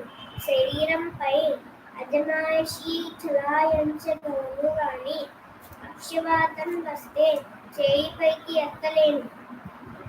శ్రీరామకృష్ణ పరమహంస ఇలా అన్నారు, ఒక ఆవుకి మెడలో తాడు కడితే అది కొంతవరకు మాత్రమే గుండంగా తిరగగలదు. ఇంతవరకు మాత్రమే దానికి స్వతంత్రం ఉంటుంది. అలాగే మనిషికి కొంతవరకే స్వతంత్రం ఉంటుంది. మనిషి ఆ ఇచ్చిన కొంత స్వతంత్ర సమయంలో నిష్కామకర్మ చేస్తూ భగవంతునికి శరణాగతి కావడం వల్ల భగవంతుని స్వతంత్రాన్ని పెంచుతాడు. శరీరం మనస్సుతో ఏకీభవించి నడుస్తున్నది. స్వతంత్రం కాదు. ఆత్మనిష్టలో జీవిస్తూ భగవంతునికి శరణాగతి ఉంటే ఇదే స్వతంత్రం. పూర్వజన్మ సంస్కారాల వల్ల ప్రస్తుత జన్మలో ఆలోచనలు కలుగుతూ ఉంటాయి. దుర్యోధనుని అడిగారు, నువ్వు ఎందుకు అధర్మంగా ఉంటావు? ధర్మం ఏమిటో నీకు తెలియదా అంటే, నాకు ధర్మం తెలుసును కానీ ఇలా చేయాలనిపించదు. నా పూర్వజన్మ సంస్కారాలు నన్ను బలవంతంగా అధర్మ మార్గంలోకి లాగేస్తున్నాయి. నేనేమీ చేయలేకపోతున్నాను అన్నాడు. కాజ్ అండ్ ఎఫెక్ట్, కార్యకారణ సంబంధం. మనం అందరము కర్మకు బందీలము. కర్మశేషం నశించే సమయంలో మనస్సు పనిచేయని స్థితిలో మనస్సుకు ఆధారమైన ఆత్మశక్తి మనస్సులో అనుభవానికి వస్తుంది. ఆ ఆత్మనే నేను అని మీకు స్మరిస్తుంది. ఆత్మయే మనస్సుగా మారి అన్నీ నిర్వహిస్తుంది. మనం బ్రహ్మాన్ని అనుభవంలోకి వస్తుంది. ఇదే అందరూ సాధించవలసింది. ఇది కాకుండా లోకంలో ఎన్ని సాధించినా, ఎన్ని కోట్లు సంపాదించినా నిష్ఫలమే. ఆత్మనిష్టలో ఆత్మగా జీవించడమే నిజమైన జీవితం. ఇతడే మానవ లోకంలో విజయాన్ని సాధించిన ధీరుడు. నీకు ఎదురుగా కనపడేది ఏదైనా అది నువ్వు కాదు. నీ శరీరం నీకు కనపబడుతుంది. ఈ ప్రపంచం నీకు కనపబడుతుంది. చివరకు నీ మనస్సులో ఆలోచనలు నీకు తెలుస్తున్నాయి. కాబట్టి నువ్వు వేరు, నీ ఆలోచనలు వేరు, నువ్వు వేరు, నీ మనస్సు వేరు. మనుషులు ఆనందం కోసం ఈ ప్రపంచంలో పరుగులు తీస్తున్నారు. దుఃఖం లేని ఆనందం కోసం వెతుకుతున్నారు. కానీ తానే ఆనంద స్వరూపుడు అని తెలుసుకోలేకపోతున్నారు. ఉపనిషత్తులు, భగవద్గీత, బ్రహ్మసూత్రాలు ఆనందించిన మహాజ్ఞానం ఇదే. ఈ జ్ఞానాన్ని తెలుసుకుని ఆత్మానందాన్ని అనుభవించిన వాడు తిరిగి అల్పానందం వైపు, ఇంద్రియ సుఖాల వైపు తన దృష్టిని సారించడు. ఆత్మనిష్టలో స్థిరంగా ఉంటాడు. భగవంతుని శక్తితో భగవంతుడుగా జీవిస్తాడు. ఉదాహరణ: భగవాన్ రమణ మహర్షి, భగవాన్ శ్రీరామకృష్ణ పరమహంస. ఏది తెలుసుకుంటే ఇంకేది తెలుసుకోవలసిన అవసరం లేదు. అంటే ఏది తెలుస్తుంటే అన్నీ తెలుస్తాయో అది తెలుసుకోవాలి. దేహం మనస్సును సంపూర్ణంగా వదిలిపెట్టి ఆత్మనిష్టలో సాధన చేస్తున్నప్పుడు భగవంతుని అనుగ్రహంతో ఆత్మను సాక్షాత్కరించుకుంటుంది. అనుభవపూర్వక ఆత్మజ్ఞానంతో, ఆత్మానందంతో లోకంలో సంచరిస్తాడు. దేహం వదిలాక దేహముక్తుడు అవుతాడు. వీడే మానవుడిగా పుట్టి విజయాన్ని సాధించిన మహాత్ముడు. వీడి వల్ల లోకం ఉద్ధరించబడుతుంది. బెల్లం దగ్గరికి చీమలు వస్తాయి, సహజం. అలాగే ఆత్మదర్శనమైన మహాత్ముల దగ్గరికి అప్రయత్నంగా అందరూ ఆకర్షించబడతారు. అడిగిన వారికి, అర్హులైన వారికి ఆత్మజ్ఞానాన్ని అందిస్తూ, వ్యాప్తి చేస్తూ ఈ లోకంలో సద్గురువుగా నిస్వార్థంతో లోక కళ్యాణార్థం అనేక కార్యాలను చేస్తూ ఉంటారు. భగవంతునికి ఏజెంట్గా పనిచేస్తారు. అతని వాక్యే భగవంతుని వాక్కుగా మారుతుంది. వేదాంతం లక్ష్యం ఏమిటంటే దుఃఖ నివృత్తి, పరమానంద ప్రాప్తి. నీవే బ్రహ్మము అయి ఉన్నావు. నీవే సచ్చిత్ ఆనంద స్వరూపానివి. లోకంలో విషయాలను ఇంద్రియాల ద్వారా అనుభవించడం వల్ల కొంత ఆనందం వస్తుందన్నమాట, నిజమే. కానీ అదే సమయంలో దుఃఖం కూడా వస్తుంది. ఉదాహరణ: లడ్డూ తింటే ఆనందం అనుకోండి. ఎన్ని తింటావు? 1, 2, 3, 4, 5. 6వది తినలేను. ఎగుటు వస్తుంది. బలవంతంగా తిన్న దుఃఖం వస్తుంది. ఇంద్రియ సుఖాలన్నీ శాశ్వతమైన దుఃఖం లేని ఆనందం. ఆ ఆనందం మనకు తెలియనివ్వకుండా చంచలమైన మనస్సు అడ్డుగా ఉంది. కోరికలు, ఆలోచనలోని నిశ్చల మనస్సులో ఆనందం అనుభవానికి వస్తుంది. ఆత్మానందానికి మించిన ఆనందం మరేదీ లేదు. నామరూపాలకు అతీతంగా నిరాకారం నిర్గుణ పరమాత్మ స్వరూపులం మనము. ఆనందమే మన స్వభావం. సముద్రములో కెరటాలు అలా వస్తూనే ఉంటాయి. అవి తగ్గిన తర్వాత స్నానం చేద్దామంటే కుదరు. అవి ఉండగానే స్నానం చేయాలి. జీవితంలో అనేక సమస్యలు, అనేక బాధ్యతలు ఉంటాయి. అవన్నీ తీరిన తర్వాత ఆధ్యాత్మిక రంగంలో సాధన చేస్తాను అంటే కుదరదు. ముసలి వయస్సులో శరీరం సహకరించదు. కాబట్టి చిన్న వయస్సు నుండి ఆధ్యాత్మిక రంగంలో ప్రవేశించి ఆత్మజ్ఞానం వైపు అడుగులు వేయాలి. కెరటాలు లేని సముద్రం ఎంత ప్రశాంతంగా ఉంటుందో అలాగే ఆలోచనలు సంకల్పాలు లేని ఖాళీ అయిన మనస్సు అంత ప్రశాంతంగా ఉంటుంది. అలాంటి ప్రశాంతమైన మనస్సులో ఆత్మమంతలకు తానుగా దర్శనమిస్తుంది. నీవు చేయవలసిన మనస్సును ఖాళీ చేయటమే. పుట్టిన తర్వాత అందరూ సమానంగా ఉండటం లేదు. ఒకడు ధనవంతుని ఇంట్లో, ఒకడు దీనికి పూర్వజన్మలే కారణం లేకుండా కర్మ లేదు. భగవంతుడు సర్వజ్ఞుడు. భగవంతునికి అన్నీ తెలుసును. ధర్మానుసారం ఏది ఎప్పుడు ఎలా జరగాలో ముందే నిర్ణయించబడి ఉంటుంది. కాబట్టి నీవు దేనికి ప్రతిస్పందించక అన్నింటినీ సాక్షిగా చూడు. జీవ లక్షణాలను వదిలి ఆత్మ లక్షణాలతో జీవించు. శివుడు పార్వతీ తమ కుమారులకు ఒక పరీక్ష పెట్టాడు. ఈ పరీక్షలో నెగ్గిన వారికి గొప్ప బహుమానం ఇస్తామన్నారు.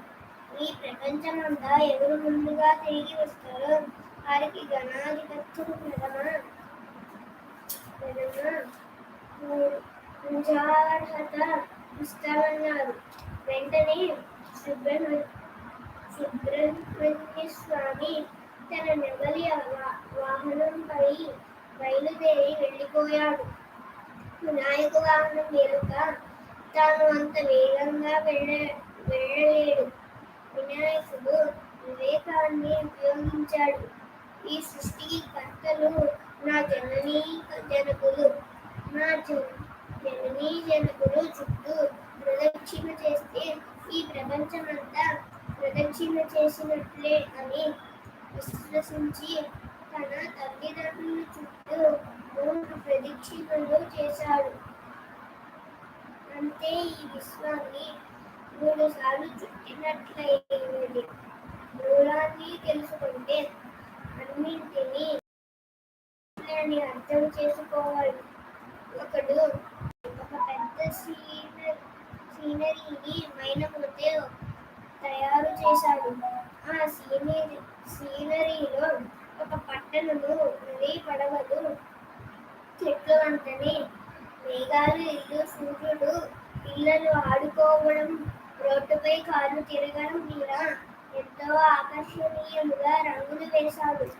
చాలా బాగుంది అని ఆ సీనరీలో దేనికదే విడివిడిగా కనిపిస్తున్నా అన్నింటిలో ఉన్నది మైనమే కదా. అలాగే ఆత్మశక్తి ప్రపంచంలో సులువుగా వ్యాపించి అందరిలోనూ అంతర్లీనంగా ఉంది. ఆత్మశక్తి లేని చోటే లేదు.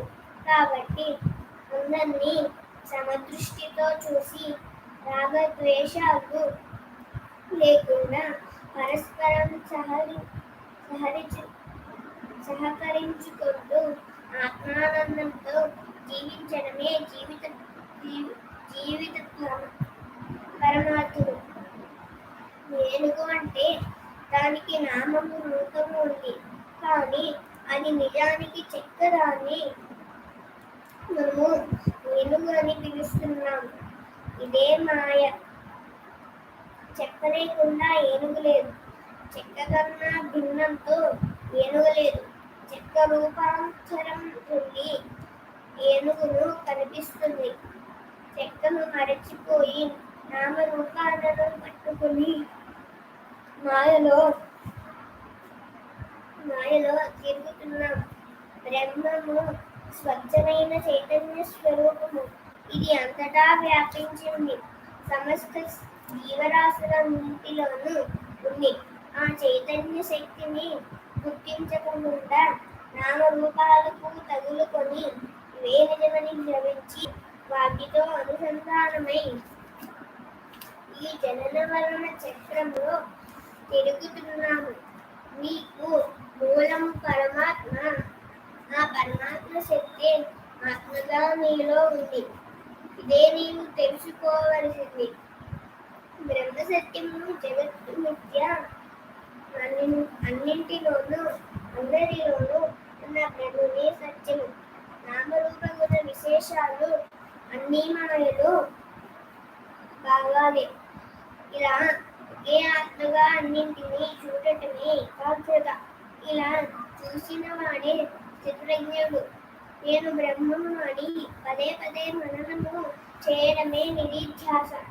యోగ చిత్తవృత్తి నిరోధ. మనస్సులో ఉన్న అన్ని ఆలోచనలను తీసివేయడమే యోగము. వివేకము వైరాగ్యముతో మనస్సును ఖాళీ చేసి చలనం లేని మనస్సుతో పరమాత్మను ధ్యానించాలి. మధ్య మధ్యలో ఆలోచనలు వస్తున్నా వాటిని గమనిస్తూ సాక్షిగా చూస్తూ పరమాత్మపై నీ దృష్టి కేంద్రీకరించాలి. చేయగా ఏదో ఒక శుభగడియలో ఆత్మ సాక్షాత్కారం అవుతుంది. నీవే ఆత్మవు అని అనుభవపూర్వకంగా తెలుసుకుంటావు. ఏదైనా ఒక చెడు ఆలోచన మనస్సులో కదలడం తప్పు కాదు, కానీ ఆ ఆలోచన కార్యక్రమంలో పెడితేనే తప్పు. దానికి స్మరించింది కర్మ చేస్తే నీవు ఫలితం అనుభవించవలసి ఉంటుంది. లేకపోతే లేదు. ఆ చెడు ఆలోచనను మనస్సులో ఉంచుకొని దానికి అనుబంధమైన ఆలోచనలు చేస్తూ అలా ఆలోచనలతోనే గడిపితే అది అలా మనస్సులో వృత్తిగా మనస్సంతా వ్యాపించి విచక్షణ జ్ఞానాన్ని కోల్పోయేలా చేసి ఆ కర్మను చేసేయడం జరుగుతుంది. పదే పదే ఆలోచించే కోరిక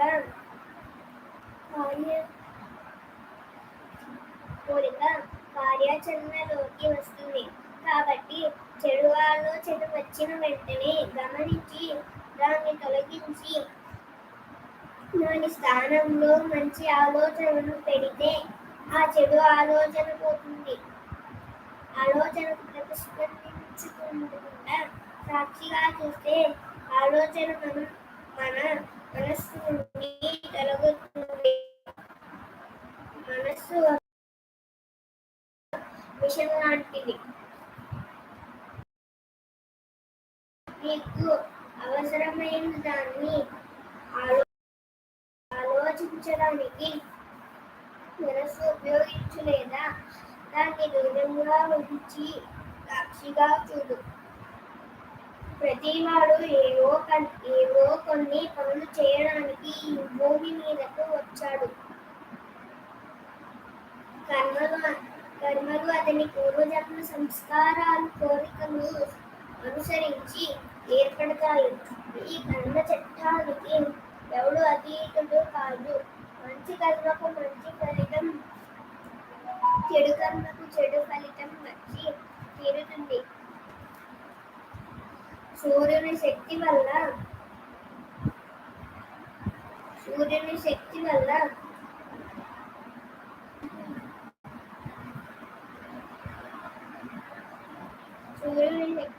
గడి పెరుగుతుంది. అదే సూర్యరశ్మి వల్ల పూత మాత్రం సమయంతో గట్టి భస్మం అవుతుంది.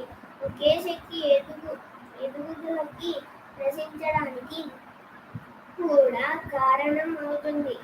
విద్యుత్ శక్తి స్టవ్గా వేడిని ఇస్తుంది. ఫ్రిడ్జిగా చల్లనం ఇస్తుంది. ఈ సకల సృష్టికి కారణం చైతన్యమే. నాశనానికి కూడా చైతన్యమే కారణం. ఇదంతా భగవంతుని లీల. ఆత్మ సాక్షాత్కారం పొందిన వాడు రాగద్వేషాలకు అతీతంగా ఉంటాడు. సమదృష్టితో చూస్తాడు. జీవ లక్షణాలను వదిలి పరమాత్మ లక్షణాలతో జీవిస్తాడు. ఆత్మ సాక్షాత్కారం పొందినవాడు తిరిగి జన్మిస్తాడా? లేదు, తిరిగి జన్మించడు. ఆత్మ ఉంటాడు. దేహ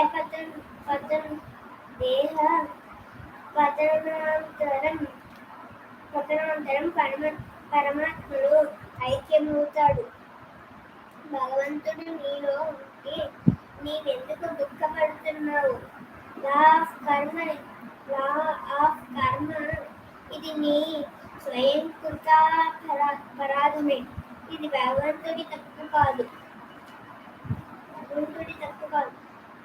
కార్యకారణ సంబంధమైన నీవు చేసిన పనికి ఫలం అనుభవించి తీరాలి. ప్రతిదీ ఈ ప్రపంచంలో నశిస్తుంది. ఇది సత్యం అని గౌతమ బుద్ధుడు చెప్పాడు. శరీరం, మనస్సు, స్నేహితులు, చుట్టాలు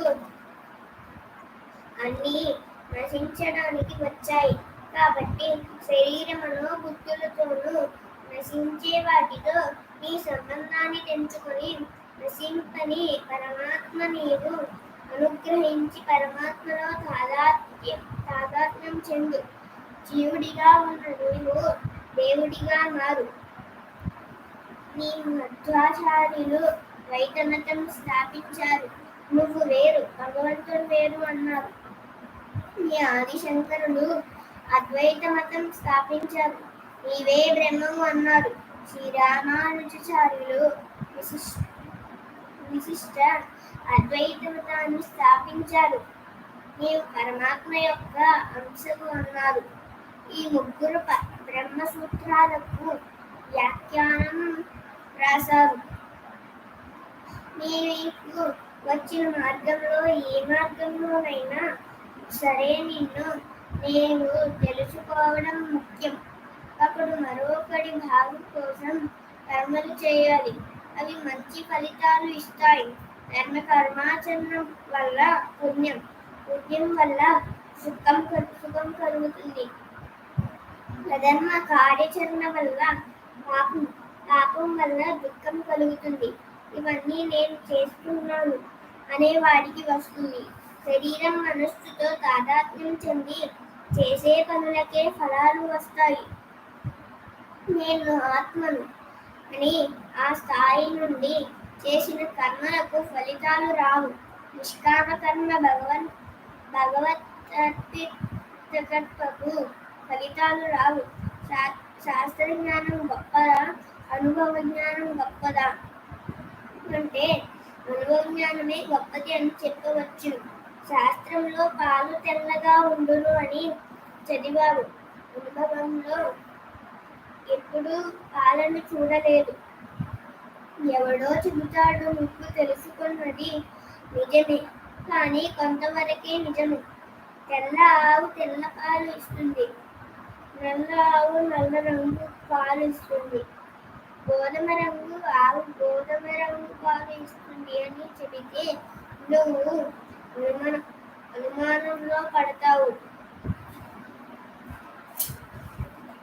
లాజిక్ బాగానే ఉంది, నిజమే అయ్యి ఉంటుంది అనిపిస్తుంది. అదే అనుభవ జ్ఞానం కలవాడు అయితే ఇదేమీ విన్న వెంటనే ఖండిస్తాడు. అందుకే మన ప్రమాణ గ్రంథాలు చదవాలి. ఎవరో వ్రాసినవి కాదు, సాక్షాత్కారం పొందిన వారు రాసిన గ్రంథాలను చదవాలి. శ్రీకృష్ణ పరమాత్మ రాసిన భగవద్గీతను చదవండి. శ్రీ రమణ మహర్షి రాసిన శివానంద రాసిన గ్రంథాలను చదవండి. శ్రీ సద్గురు రాసిన గ్రంథాలను చదవండి.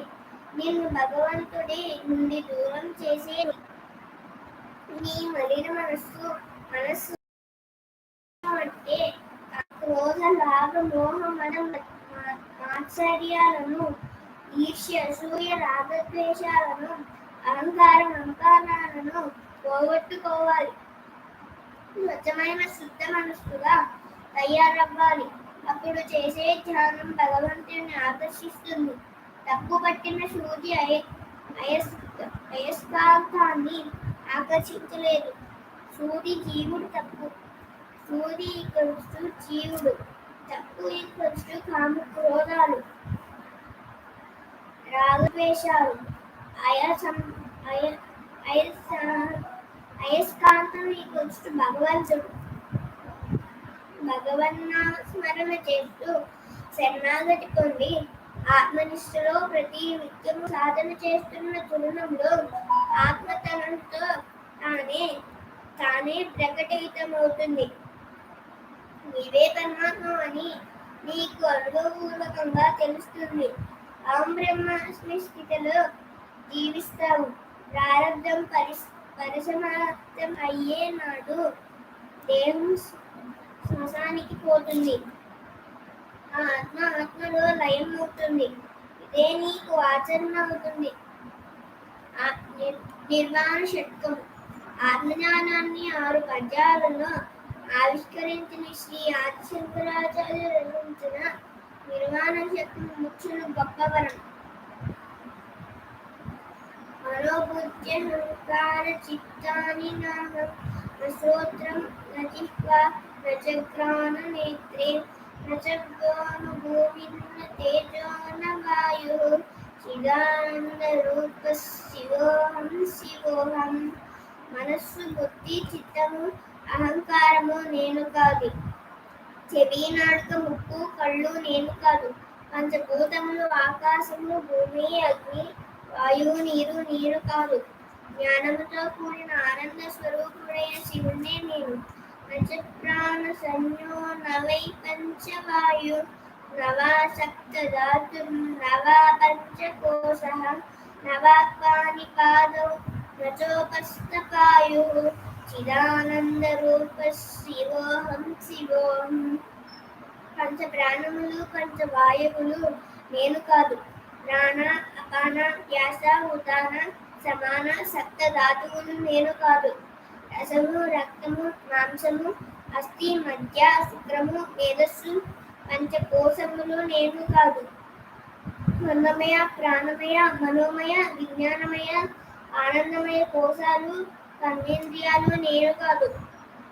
నోరు, చేయి, కాలు, మల విసర్జ కావ్యము జననేంద్రియము. జ్ఞానముతో కూడిన ఆనంద స్వరూపుడైన శివుడే నేను.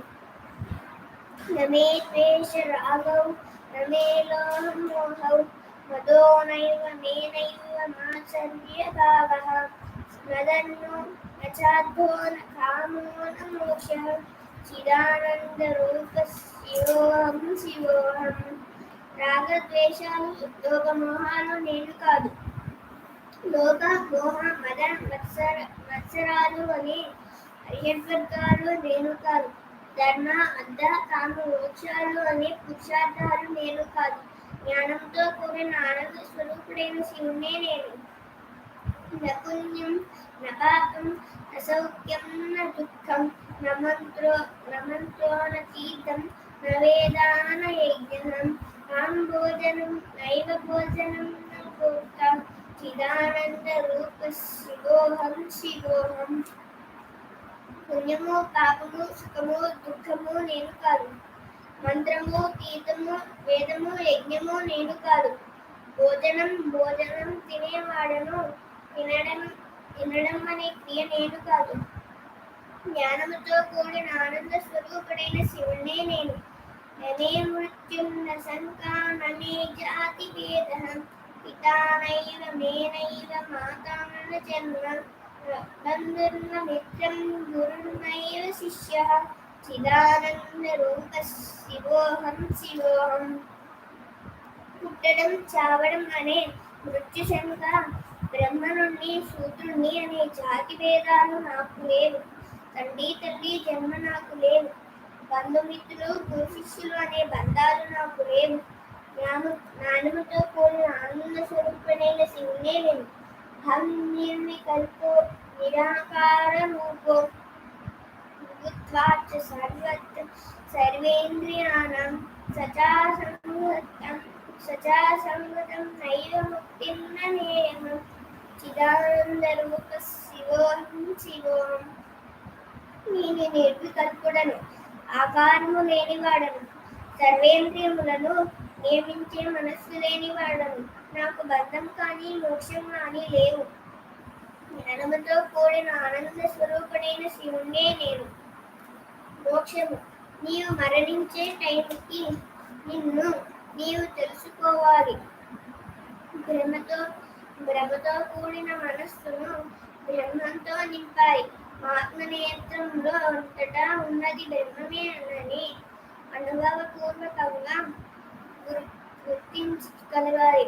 నీ భ్రమను తొలగించుకొని బ్రహ్మంగా జీవించి ఆ బ్రహ్మనే దేహాన్ని విడితే అప్పుడు మోక్షం. మోక్షం ఒక్కరు ఇచ్చేది, పుచ్చుకునేది కాదు. ఎవరికి వారు స్వయంగా సాధించాలి. మనస్సులో ఏది రికార్డు చేసుకోకు, సాక్షిగా చూడు. మనస్సును ఖాళీగా ఉంచు. జనాలను కూర్చి ఆలోచనలు చేయకు. ఇదిలో ఎలా ఉందో అలా జరుగుతుంది. నీవు దాన్ని మార్చలేవు. నిరంతరం ఆత్మనిష్టలో ఉండు. నీతో నీవు ఊరకు ఉండు. ఆలోచన తరంగాలు అన్నీ ఆగిపోయి మనస్సు లేని స్థితిలో ఆత్మదర్శనం అవుతుంది. తత్వమసి, అదే నీవు అయి ఉన్నావని గ్రహిస్తావు. ఇదే జీవన్ముక్తి. నేను ఆత్మను, నేను దేహమును కాదు. నేను కర్తను కాను, భోక్తను కాను.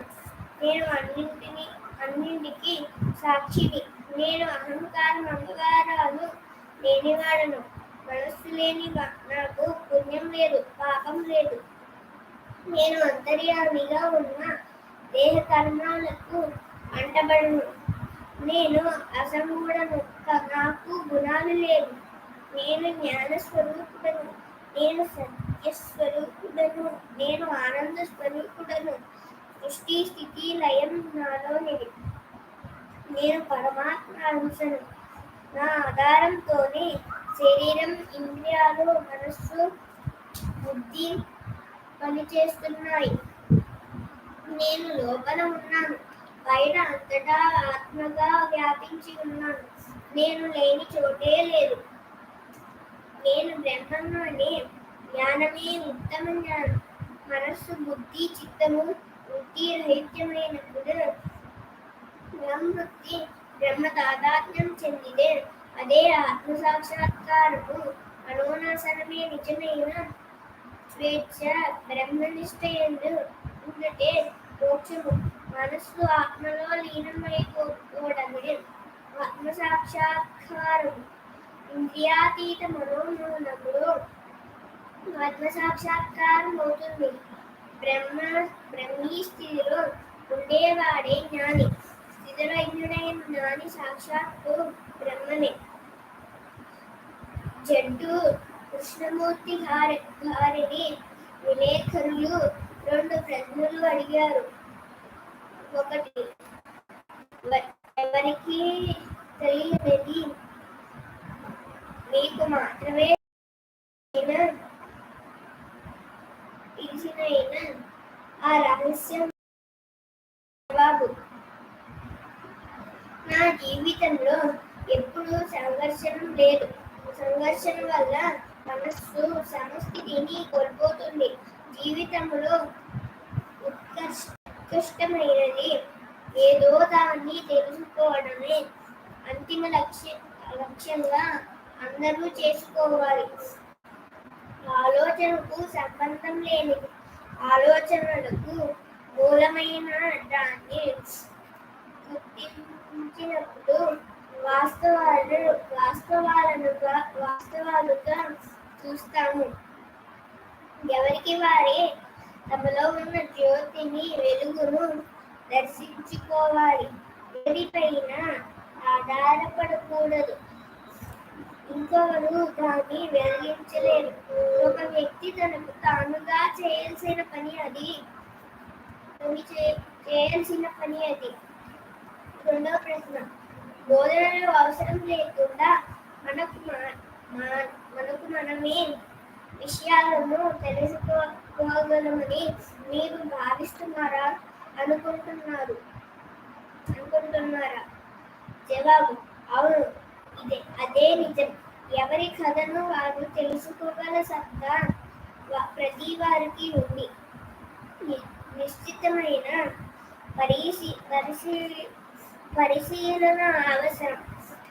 వాస్తవాలను ఉన్నట్లుగా చూసే మనస్సు కావాలి. ఎవరి బోధనలు అక్కర లేకుండా నీకు నీవే అన్ని విషయాలను తెలుసుకోగలవు. ఆ సత్తా నీకు ఉంది. సాధనతో సాధ్యం కానిది ఏదీ లేదు.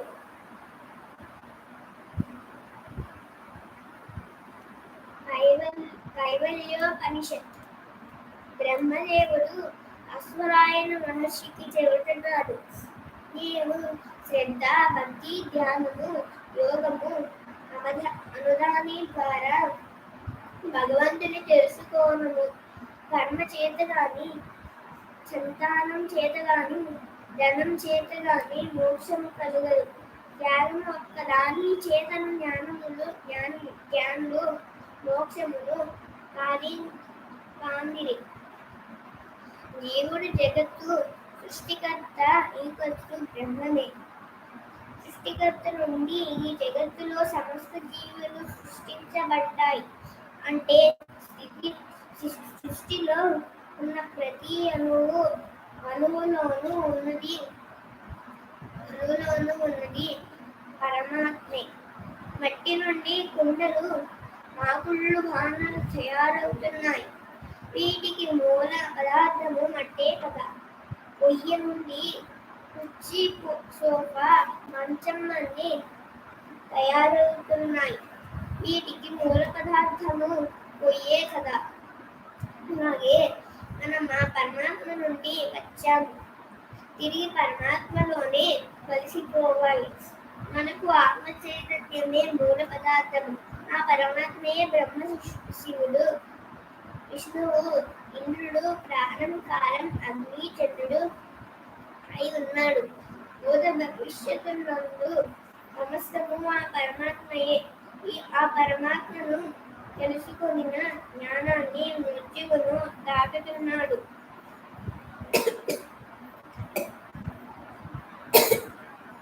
సమస్త ప్రాణులందును తనను సమస్త ప్రాణులను చుచ్చువాడు పరబ్రహ్మను పొందుతున్నాడు. ఈ ప్రపంచం నేనే, పురాతన స్వరూపుడను నేనే జ్యోతి స్వరూపుడను, నేనే శక్తివంతుడిని. నేను కన్నులు లేకుండా చూచుచున్నాను, చెవులు లేకుండా వినుచున్నాను. నేను సమస్తము ఎరుగుచున్నాను.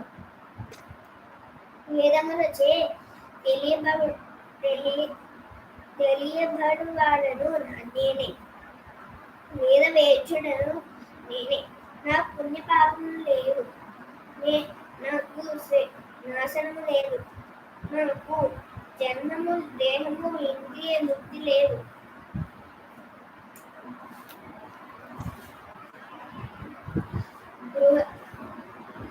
బృహదారణ్యకోపనిషత్.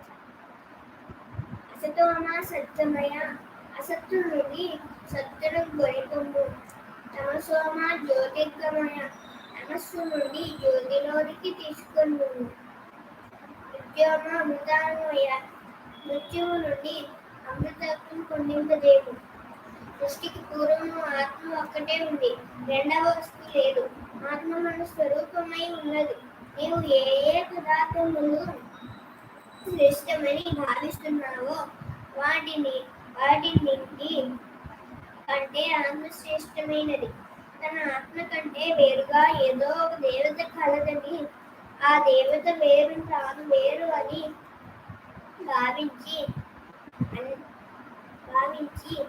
అన్న దేవత ఉపాసన చేసేవాడు అవివేకి. నువ్వు ఆత్మనే ధ్యానించాలి.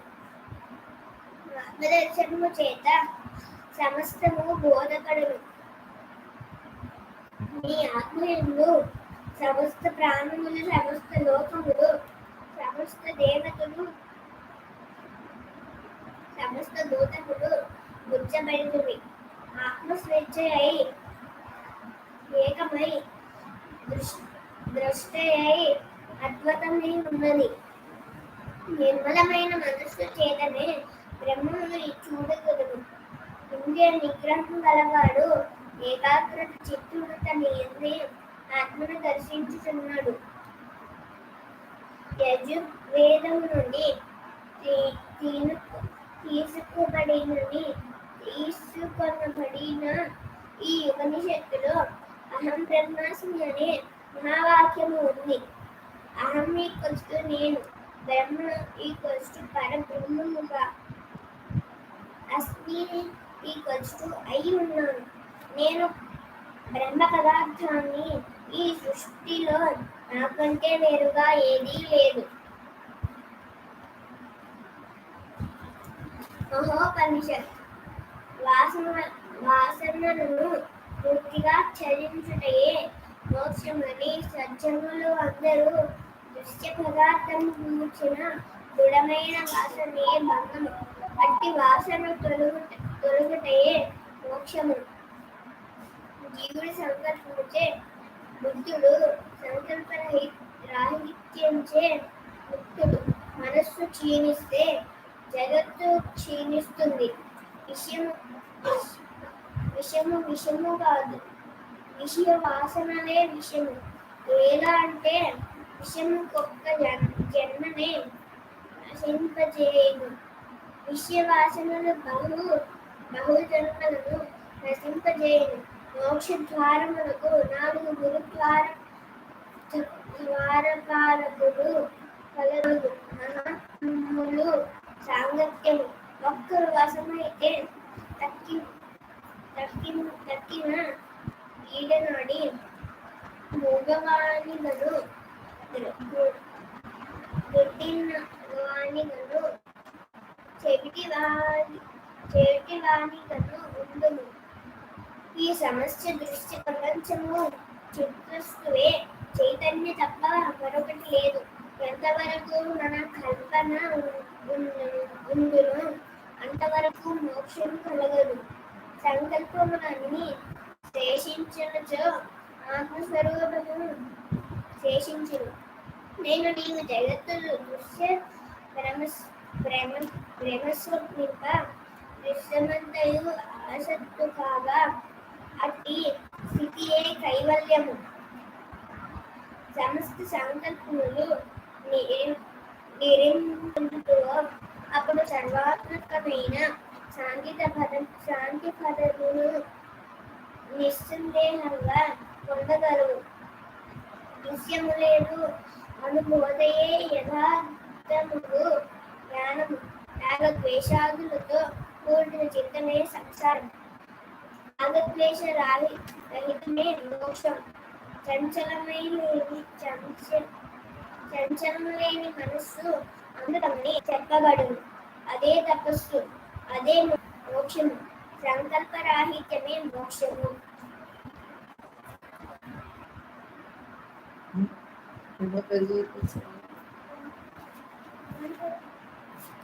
అలా ఉంచుకో, మళ్ళీ ఆధారించు అంతో గుర్తు అలసిపోయాడు మంచిది. కానీ చక్కగా పరమాత్మ చదివిస్తున్నాడు. మనం వింటానికి పెట్టుకుంటే అంతే కదండి. భగవంతుడు అలా చదువుతుంటే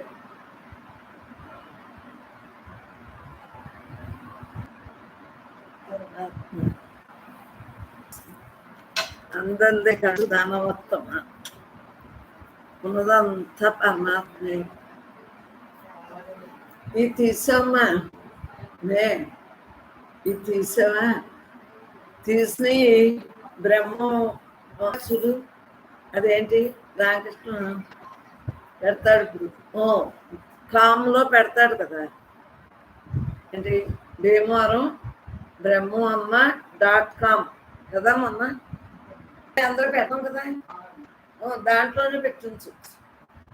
పంపి పెట్టేసావా? రామకృష్ణ కూడా అలా ఉంచితే అయ్యాడు వచ్చాకని ఇస్తే కాలంలో పెడితే అందరికి ఆనందం వేస్తుంది కదా, మనకి అలాగా రాదు. వచ్చినోడు పరమాత్మే అంత ఎన్ని రకాలుగా మనకు చూపించుకున్నాడు. ఈ సత్సంగం లేకపోతే మిస్ అయిపోదు. ఈడ రసవుతాన్ని మనం అంటున్నామా, అదంతా బ్రహ్మం రోజు మీద ఉంది చక్కగా. పరమాత్మ పేరుతో నిన్ను పిలువా, ఆ పేరు చూపించు, అంతా పరమాత్మమ్మా. గంట ఇలా అమ్మని చెప్పండి, చేసిన చేయలేని వాళ్ళకి చెప్పండి. అందరూ ఇంచక అందరూని మన ఎనపైన ఈడి అయినా చూస్తారు కదా, మన అదో ఇది మరి అలా చూద్దంటే ఉత్సాహం పెరుగుతుంది కదా. పిల్లలే చూస్తే ఇంకా పెరుగుతుంది. మాకేమో పిల్లోడు బాగా అని, కానీ వాళ్ళకి ఉత్సాహం పెరుగుతుంది, వాళ్ళకి తప్పన ఇంకా పెరుగుతుంది. అందు గురించి ఏంటంటే మనం అందరం చక్కగా సబ్స్క్రైబ్ చేసుకుంటా, మన పిల్లలు నీ పిల్లలు ఉన్నారా, వాళ్ళ ఫ్రెండ్స్ చేయమను. ఆడు స్టేషన్ పెట్టుకుంటాడు, మనకి ఇంకా విస్తరింపజేస్తుందని ఆడు ఉద్దేశం, రామకృష్ణ ఉద్దేశం. నాకేమీ తెలియదు. అసలు మనం బ్రహ్మమ్మ ఉందో ఏనాడుదోనట్టు 4-5 ఏళ్ళ నుంచి అసలు మనకు వచ్చేది అవి ఏమీ చేయలేదు. అంటే మన కోసం కాదు, అందరి కోసం. ఆడు వచ్చినప్పుడు నాకు చెప్పిన మొక్క అర్థమైందా అమ్మా? ఈ జ్ఞానం తేలిగ్గా ఉన్న జ్ఞానం అందరికీ పంచాలి. మనం అంతా మనకి ఇలా జరుగుతుంది అంటే ఎవరొకరిలో ఆ పరమాత్మ పెట్టించాడు. మనకి ఏ గోళం లేదు. కానీ మన ఏంటి వాళ్ళందరయ్యని పెట్టిన వాళ్ళు అందరూ ఎంత ఎలా జరుగుతుంది, ఎప్పుడుగా పెట్టేస్తుంటారు. మీకు తెలుస్తుంది కదా. అందు గురించి అలాగా చక్కగా మీ పిల్లలు ఇప్పుడే అడిగానని కాదు, ఎప్పుడు ఏమి చదివినా అలా పెడతా ఉండొచ్చు. వీళ్ళకి అక్షరం ఉండాలి, చదువుతూ ఉంటే వాళ్ళు అలా పెడతారు. ఏముంటాయంట కదా, అలా పెట్టుకుంటారు. సబ్స్క్రైబ్ కూడా చేయమనండి. వాళ్ళ మాటలు, వాళ్ళ బొమ్మలు వాళ్ళే కాకుండా అందరూ చూస్తే ఇంకా ఎంకరేజ్, అప్పుడు ఇంకా బ్రహ్మంగా ఉండగలుగుతానికి కారణం ఇన్ని రామకృష్ణ చెప్పి బ్రహ్మాత్మమైన జీవితం పెడుతున్నాం. స్వరూపులందరూ అనేక నమస్కారాలు. బ్రహ్మాత్మ బ్రహ్మ గుణో బ్రహ్మ